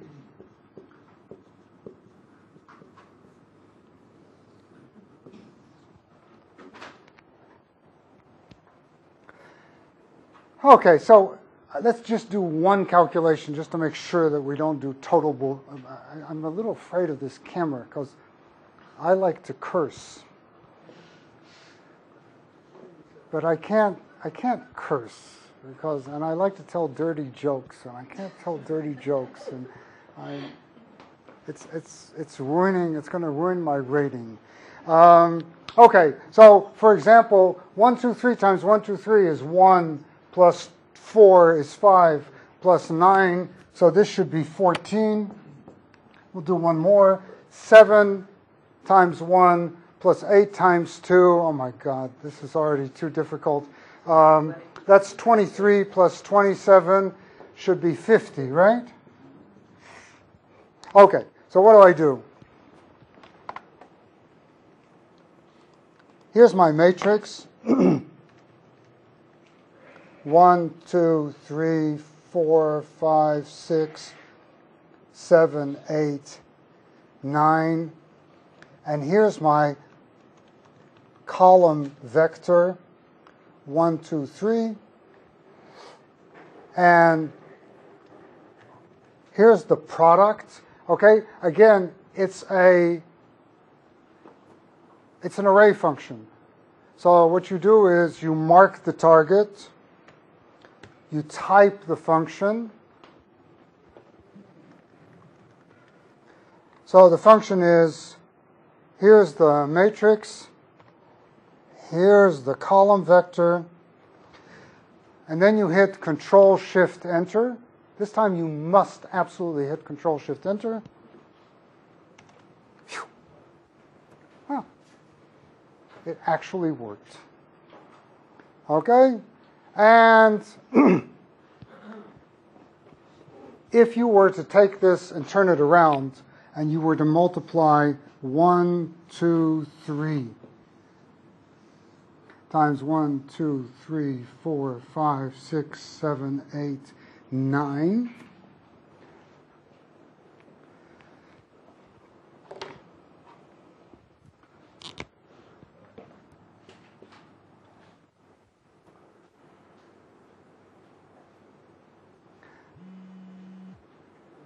Never mind. I'm desperate to tell this joke. So what you do is like this. You take the row times column 1,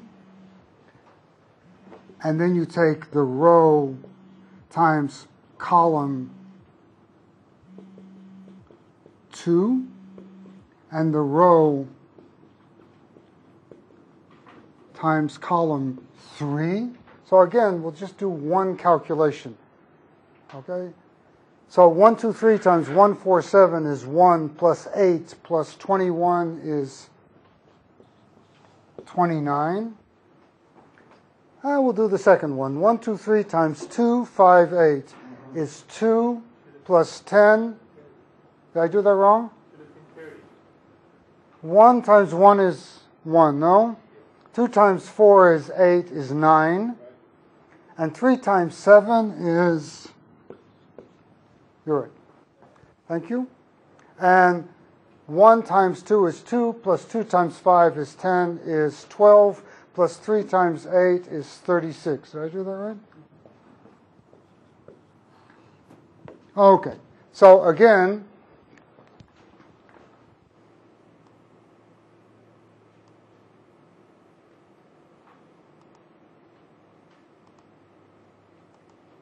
So here's my matrix,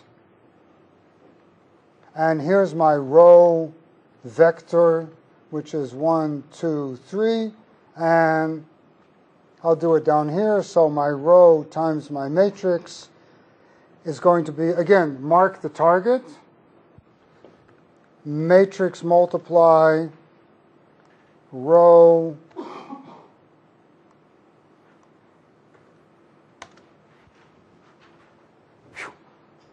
Okay, so Excel can multiply matrices. Okay, we, by the way, are going to be doing a lot of calculations which look like this. This is going to be, I'll show you this. My, it's 9 o'clock, you see. Time flies when you're having fun. This is why I send out the homework after class and not before class. So we're going to be doing a lot of calculations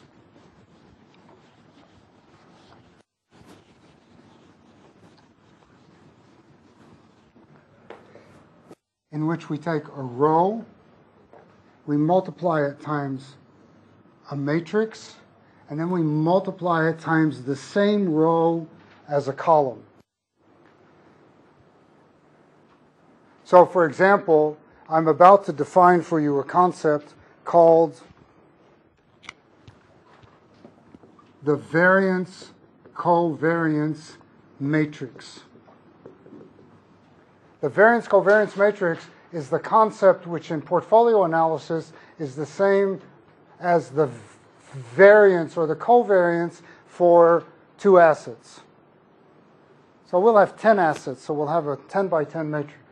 Okay? And what I'm going to do is I'm going to take a portfolio one time as a column, as a row, and the second time as a column. So what does a portfolio look like? It might look, if this is a 3 by 3 matrix, the portfolio might look like 10%, 50%, 40%. Because portfolios have to sum to 1. So I'm going to take the portfolio as a column, as a row. I'm going to take the portfolio as a column. And this is going to be the variance of the portfolio. Okay? So the concept of variance is a concept in which you have 2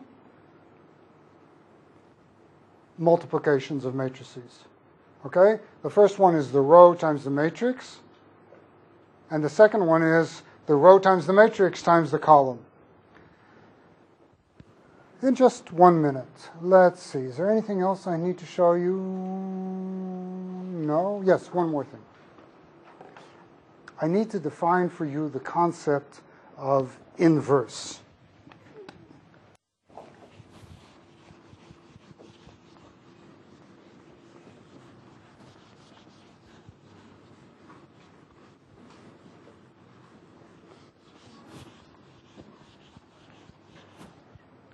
Okay, so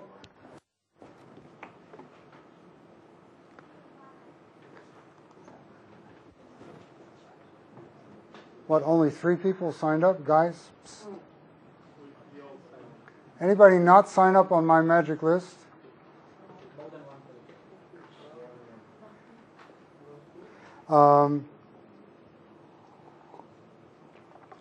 Okay, so when you study mathematics, one of the questions in mathematics is, what is 1? It's not such a trivial question. So what's 1?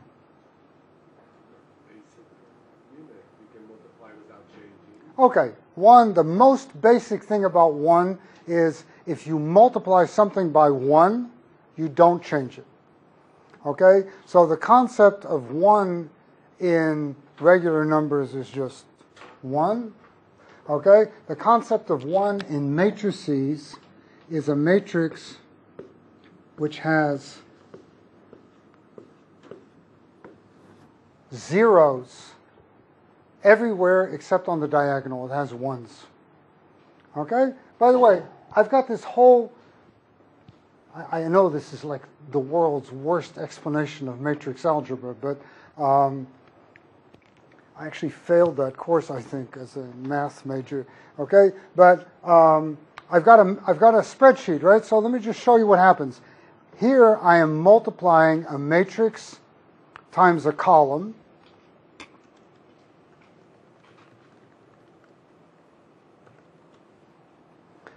Okay, so let me change the matrix to be a unit matrix. 0, 0, 0, 0, 0, 0. 1, 1. I was wondering, see, this is why I had to go into finance from mathematics, because it's just hopeless. Okay, so the matrix times the column gives you back the column. Okay, and I'll leave it to you to prove that if I change this thing to, this is called, it's usually called the identity matrix. Okay, so, oh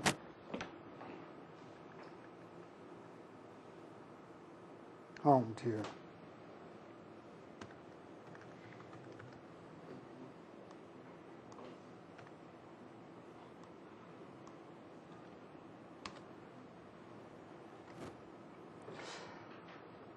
Okay, so one basic mathematical concept is what's 1, and in matrices, this is 1.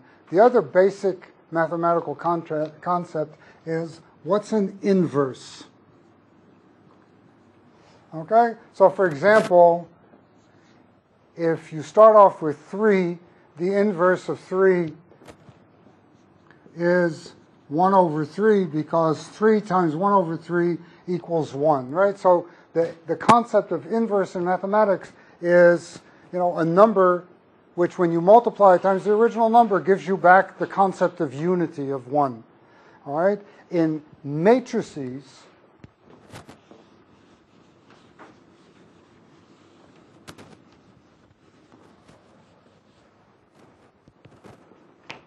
if I start, so here's my base matrix.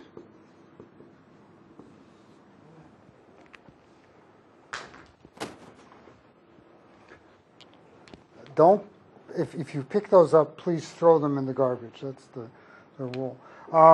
So here's my base matrix, and now I want an inverse matrix so that when I multiply these two together, I get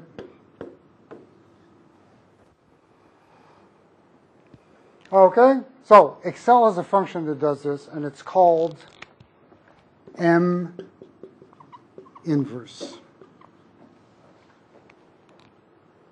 So let's do it.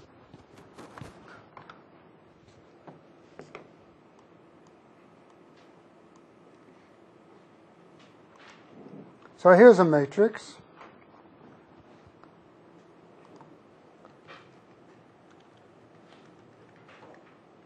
Okay, now when I took linear algebra, which was not yesterday, I'm afraid to say, we spent an enormous amount of time discussing how to compute this. It was totally boring. This may be boring, but at least it's fast. Okay, so the inverse matrix, that's actually a lot of computations, and the way to do this is to use this M inverse function. The M inverse function is an array function, and the rules for the array function are mark the target, write the function, M inverse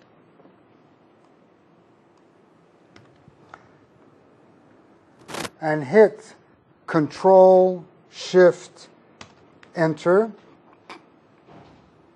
Okay, now I have no idea if this is correct, right? Do you? But there's an easy way to check, which is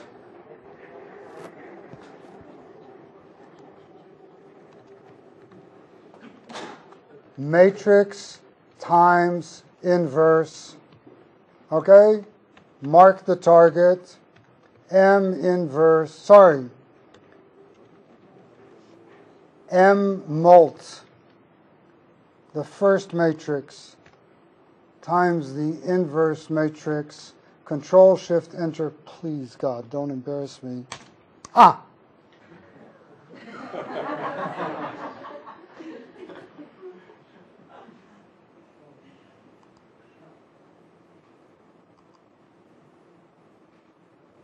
I changed the example, and now it works. There was a problem with the example. The problem is that the matrix was called ill-conditioned. So you just have to, you see, now it works, right? Well, 1 is 1, 1 is 1, 1 is 1. What's this number? This is 1.1 divided by 10 to the 16th power. That's more or less 0, no? And this is 6.7 divided by 10 to the 16th power. You know, for us, we're only finance people. It's pretty close to 0. In fact, if you do my little trick from before and you hit Control-Shift 1 or Control-Shift exclamation mark, you know, you'll see that to... The diagonal number has to be equal to 1. Isn't it equal? Only the diagonal. And all the other numbers have to be equal to 0. So, you know, give or take a few minor decimal points, this is all... Okay. So, boys and girls, ladies and gentlemen. So, we've done quite a bit. Now I can actually talk about portfolio analysis. Okay? So, and that's probably going to be the lesson for today. All right, so we did data tables, we did basic two-dimensional portfolios, we did array functions, we did matrix multiplication, a lot of stuff. So now let me tell you about multi-dimensional portfolios, and let me show you what I need in order to do analysis for those portfolios.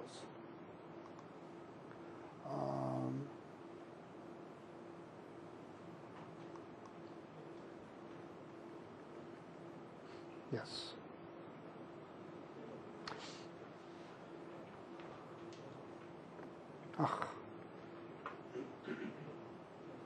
Okay. So far we've only talked about two-dimensional portfolios. Now let me tell you about portfolios in which there are n assets. In just a second, I'm going to show you, and that's the last thing I'm going to do today, I'm going to show you an example with n equals 4. Okay? So think about a portfolio where you have 4 risky assets.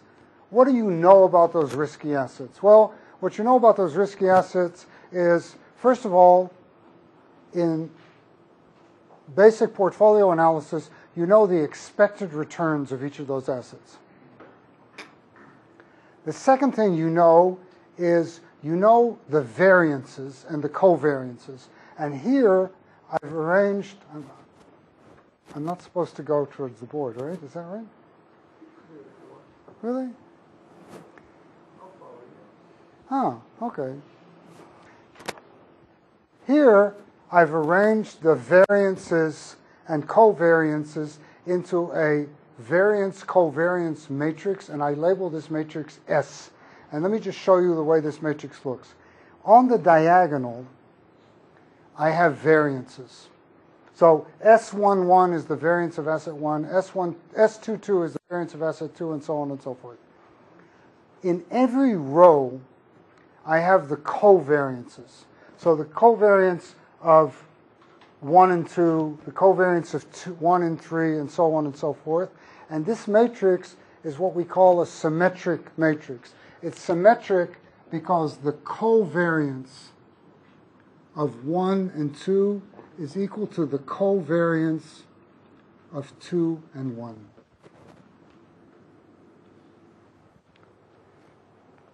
I didn't label it this way, but in all of the variance-covariance matrices that you see, this and this are equal, this and this are equal. The top and the bottom, if you flip them around, it would be the same thing.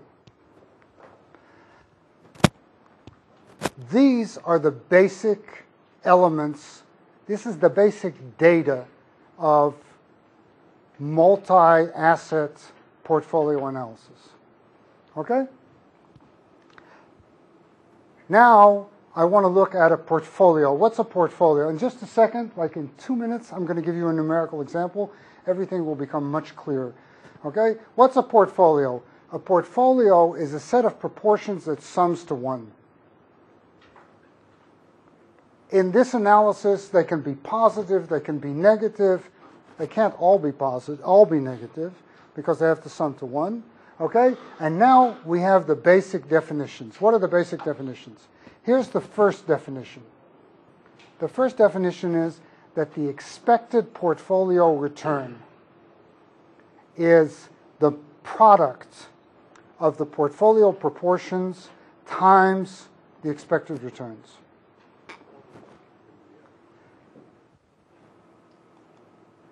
The second definition is the portfolio variance. The portfolio variance, it's one of these double multiplications that I talked about before. You take the portfolio, you multiply it times the variance-covariance matrix, and then you multiply it times the portfolio as a row.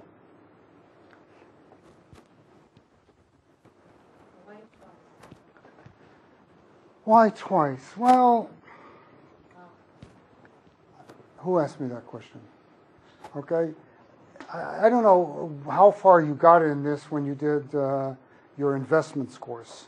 Okay, but suppose you have 3 assets. Do you remember so here's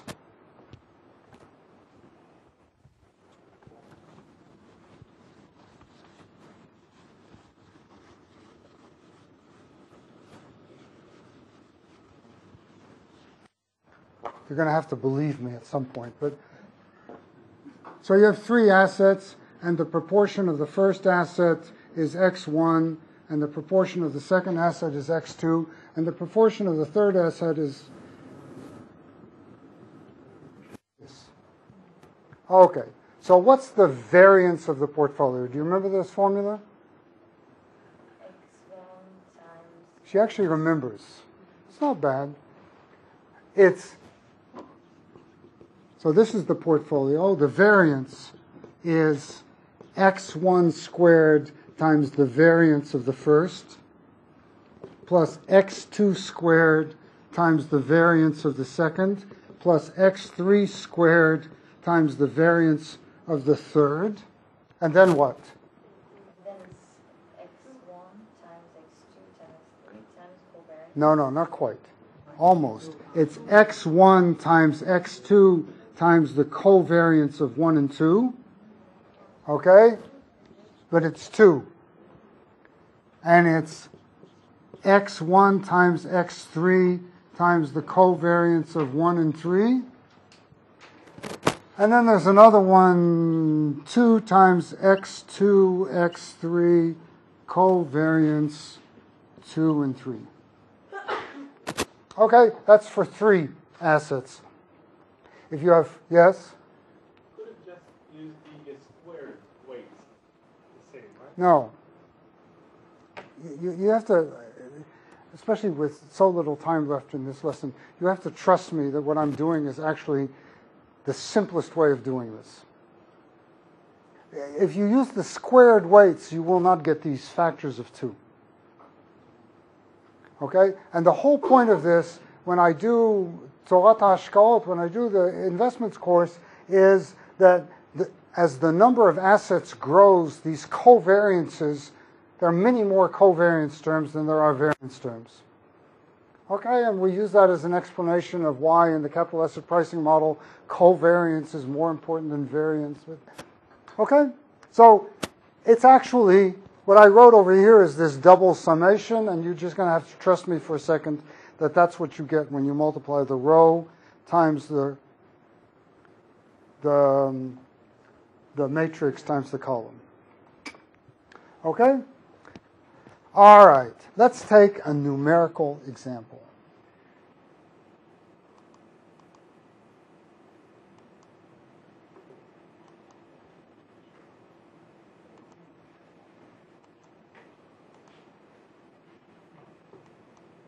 No.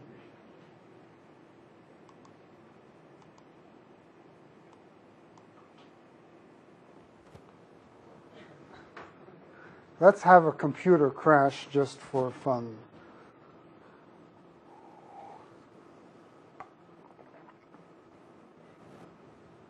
Thank you.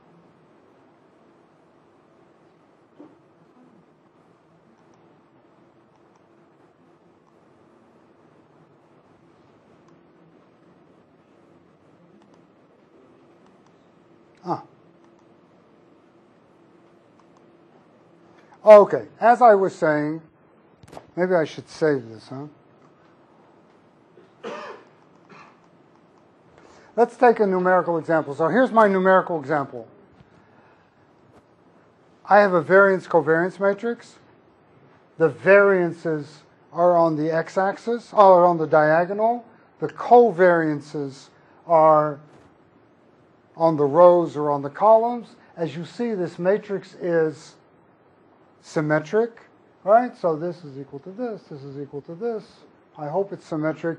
By the way, for those of you who've actually had some matrix theory, there's something else that I need to do that I haven't done, which is I should actually prove that this matrix is what's called positive semi-definite, but I'm going to skip that. I proved it. Okay? I have 4 assets. This is the variance concept, and here are the expected returns. And now I want to take a portfolio. Okay? So let's say, let me do it up here. Portfolio 1. Oh, give me a portfolio. 10%. Don't think hard. 10, 20, 30, 40. 10, 20, 30. You know what? Just to be safe, it's true that the next one is 40, but why don't we write 1 minus the sum? You know, why screw up? Okay? All right. Give me another portfolio. Now you had a lot of time to think about this. Yeah, 5. 50, 25, and the sum. 55. Okay. So I have 2 portfolios, okay? Let's talk about the statistics for these 2 portfolios. All right? So let's talk about portfolio 1. And let's define the average or the mean return. So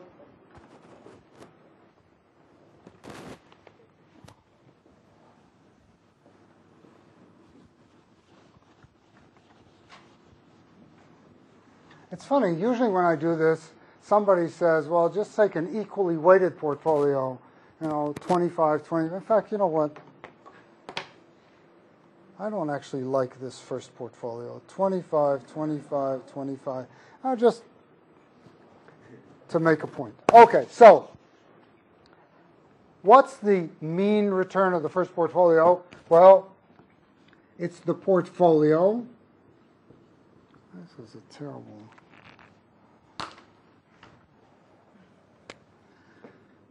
It's portfolio 1 times the expected or the mean returns. Okay, let's do another little Excel trick. Let's use, this is a very dangerous trick that I'm showing you, and I warn you that I do not recommend this. I promise you, you will make mistakes if you do this. Okay? So here's the trick. I'm going to call this vector mean. I'm going to use names instead of using cell references. It's going to look much nicer. The problem is that if you do many sheets in the same workbook, you will not know where the names are referring to. Trust me, don't do this. Okay? So I'm going to call this vector means. I'm going to call this vector portfolio 1. I'm going to call this vector portfolio 2. So the means, you can decide. Actually, they're all neatly lined up as columns, so why waste an effort on doing matrix multiplication? Let's just say sum product means portfolio 1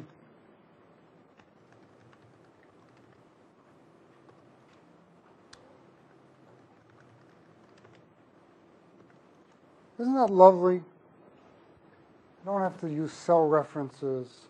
Okay, so that's the portfolio 1 average return. The portfolio 2 average return is, actually, if I just copy this and I go in and I change the 1 to a 2, okay, so now I know the means.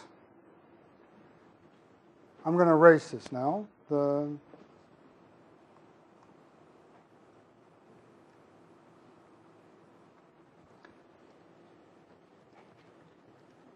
Okay, now the variance.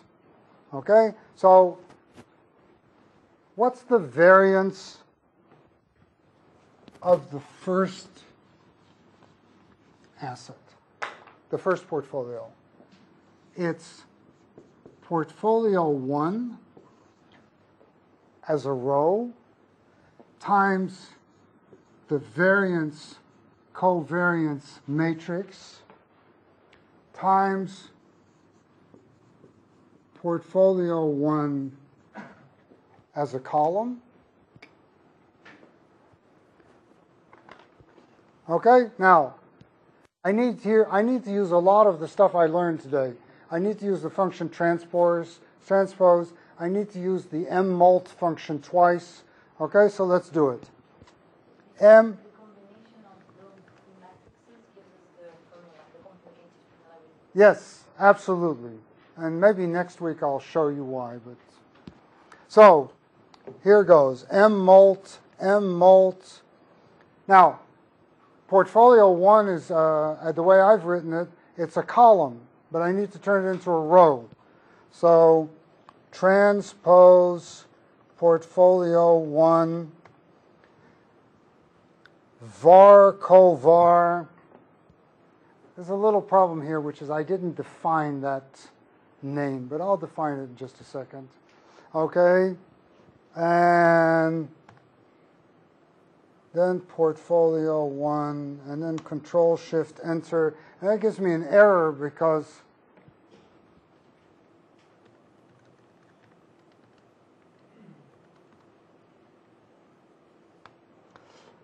I didn't define var covar. But the nice thing about Excel and names is you can define them afterwards. All you have to do is mark the area, go up to the top left-hand corner to this so-called name box and say var cov. Voila. And what? Absolutely. No problem. Is there a way to know? Sure.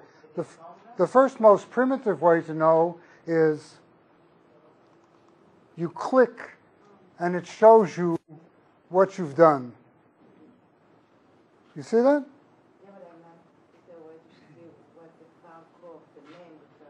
Sure. No problem. Let's see. What do? We go F5. Shows you all the names. And if you click on varcov, it will show you. There are a couple of other tricks like that, I'm sure. Just ask your classmates. And In fact, maybe I'll circulate the whole list of people so people can ask each other questions. Because there are people in here who know a lot more about Excel than I do. So it's okay. So the variance of the first is 0.0975, and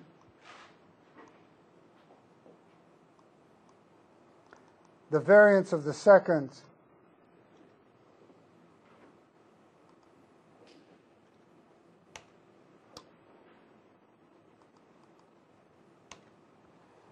is 19.019. And what about the covariance 1 and 2? Now the covariance, can I take another? Yes, just say yes. Because if I, 10, 15, 20, 30 minutes or something like that. So this is the variance. The covariance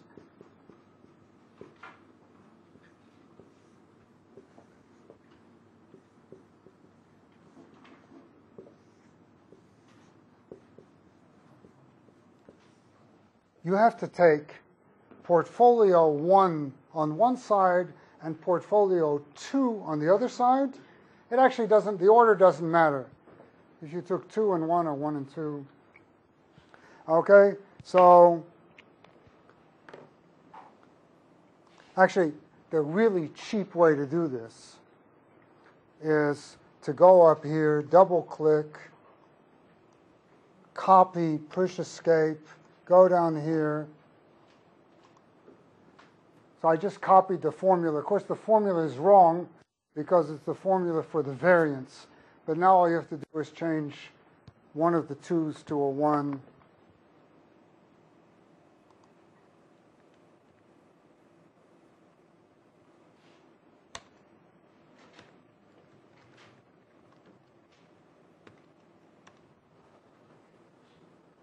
Okay, so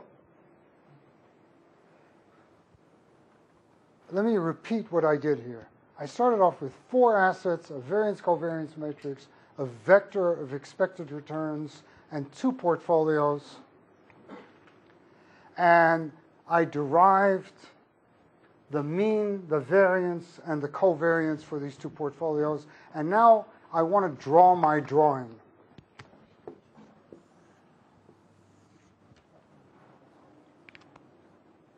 Okay? So how am I going to draw this drawing? Well, I did that. Sorry, in the third line, what did you change except the portfolio 1 and 2? What? In the third line, except the portfolio 1 and 2, what else did you change? That's nothing. You see, it's the same formula, right? Okay. What's the question? Go ahead, you can ask me. He doesn't know anyway.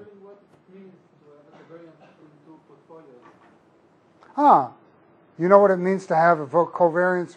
This is a good question. The question is, what does it mean to have a covariance between 2 portfolios? What does it mean to have a covariance between 2 assets?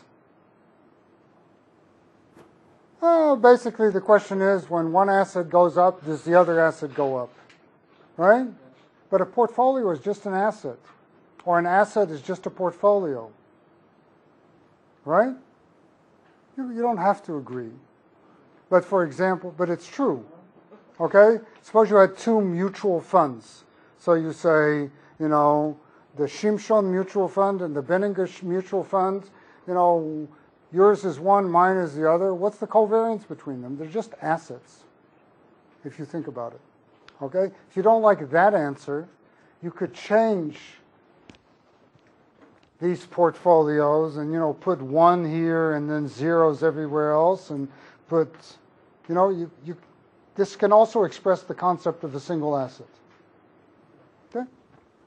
Okay, so I started off this class at some point. I took 2 assets, except now the assets are portfolios. And I did a sample portfolio calculation. So sample portfolio calculation. And I take the percentage of portfolio 1, 80%, And even though it's not important, the percentage of portfolio 2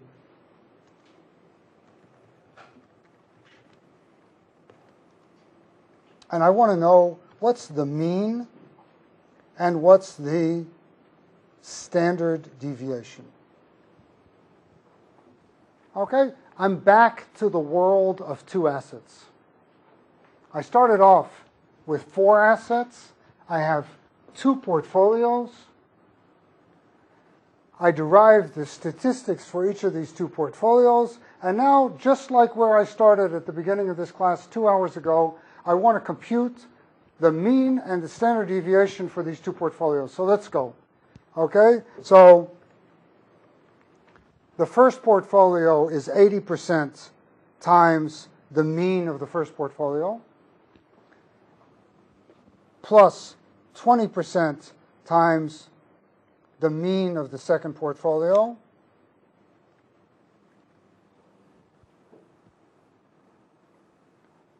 what's the variance? Okay, the variance is the proportion of the first squared times the variance of the first. I think when I did this problem before, I was working with standard deviations.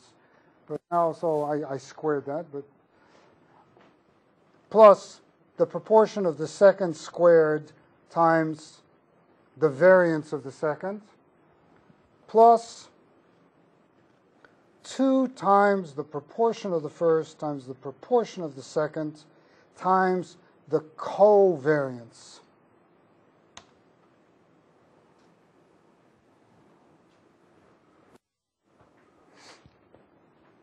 The only problem is that the calculation, I think, is correct. Okay? The only problem is that this is the variance of this portfolio, not the standard deviation. So what do I do? Take the square root.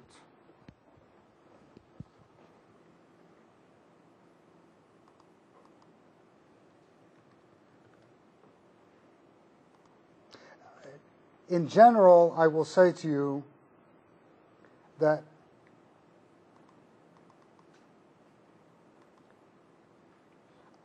I don't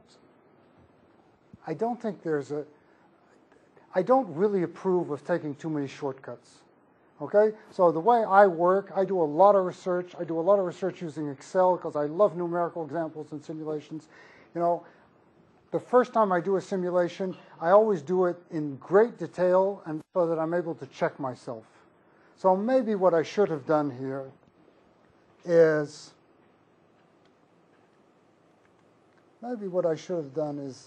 write variance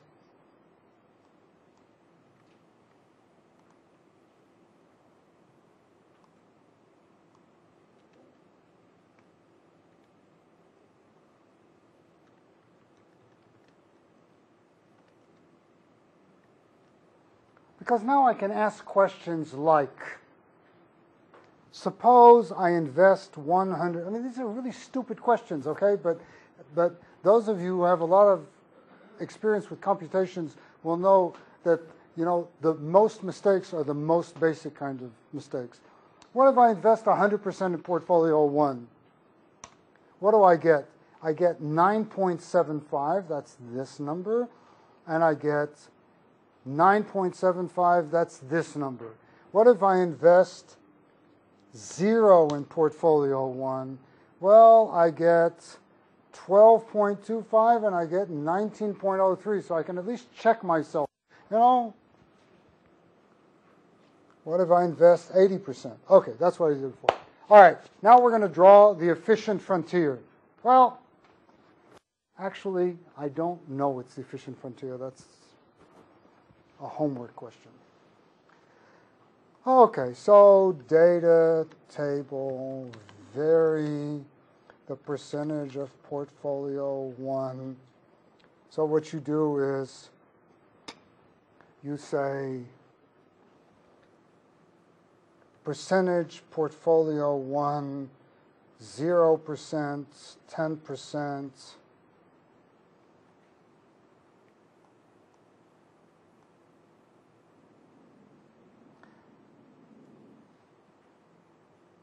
it doesn't have to go from 0 to 100. It can include short sales. And sigma and mean, and you refer to your example, because what's a data table? You have an example and you refer to the example. So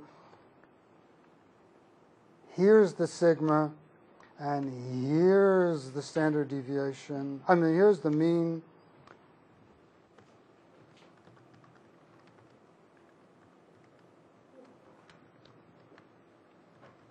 It's only going to get worse, too. It's... okay, so now I do the data table. I mark the data table. And I go data, what-if analysis, data table. The thing I want to vary is in the left-hand column, and it's the percentage of portfolio 1. Please don't screw me up, God, at this point. And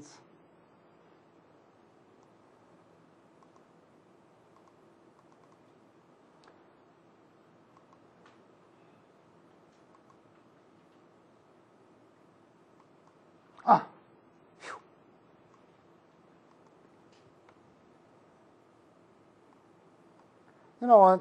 Let's make it a little nicer. Here, we'll make it.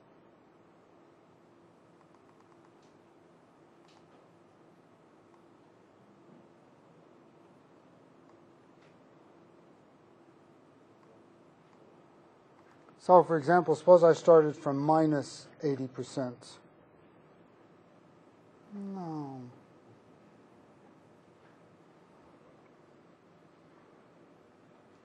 No.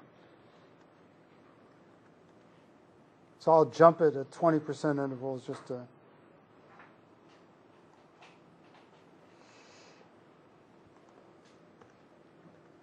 Okay, you get the idea, right? Okay, here's the question. I have 2 portfolios.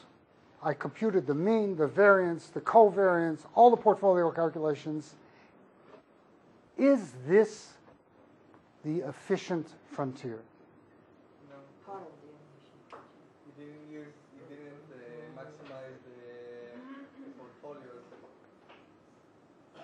It could be the efficient frontier, right?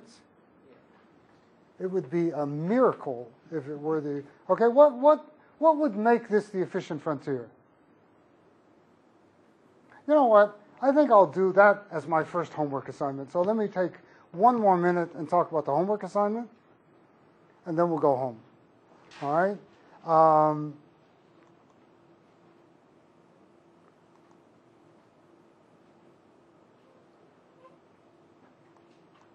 Okay, when I wrote this homework assignment, I was a little bit optimistic about how much I could accomplish in 1 class. So here's the way the homework assignment starts. It says you have to do this by yourself. You have to put each problem in a separate tab of a spreadsheet, so there'll be, problem question 1, question 2, question 3. When you send it back to me, please send it using your name and homework 1. That's so that I don't have to work to identify the person. You can even send it using both of your names. Okay? And you send it back to Benninga, Tau, ICIO. Okay. I will ask you some questions. They will not be these questions because I thought I was going to get to do my 10 asset portfolio. I don't think I'll do that. Okay? But I just want to talk a little bit about the last question. The last question is going to say something like this. In fact, this is the last question. It's going to say, find an academic paper about portfolio analysis. All right? My personal suggestion is that you go to a website called ssrn.com. I won't show it to you because there's no time. I don't care. I'm getting paid. I actually don't get paid, so...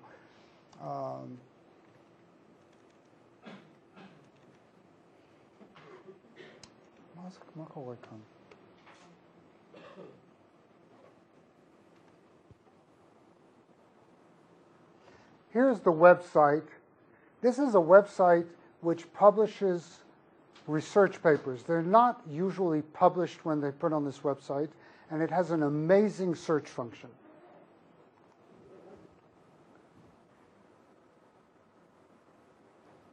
So you go to the search, and you use some keywords or some authors, or, okay, for example, you could say optimal portfolio appears in the title and the abstract.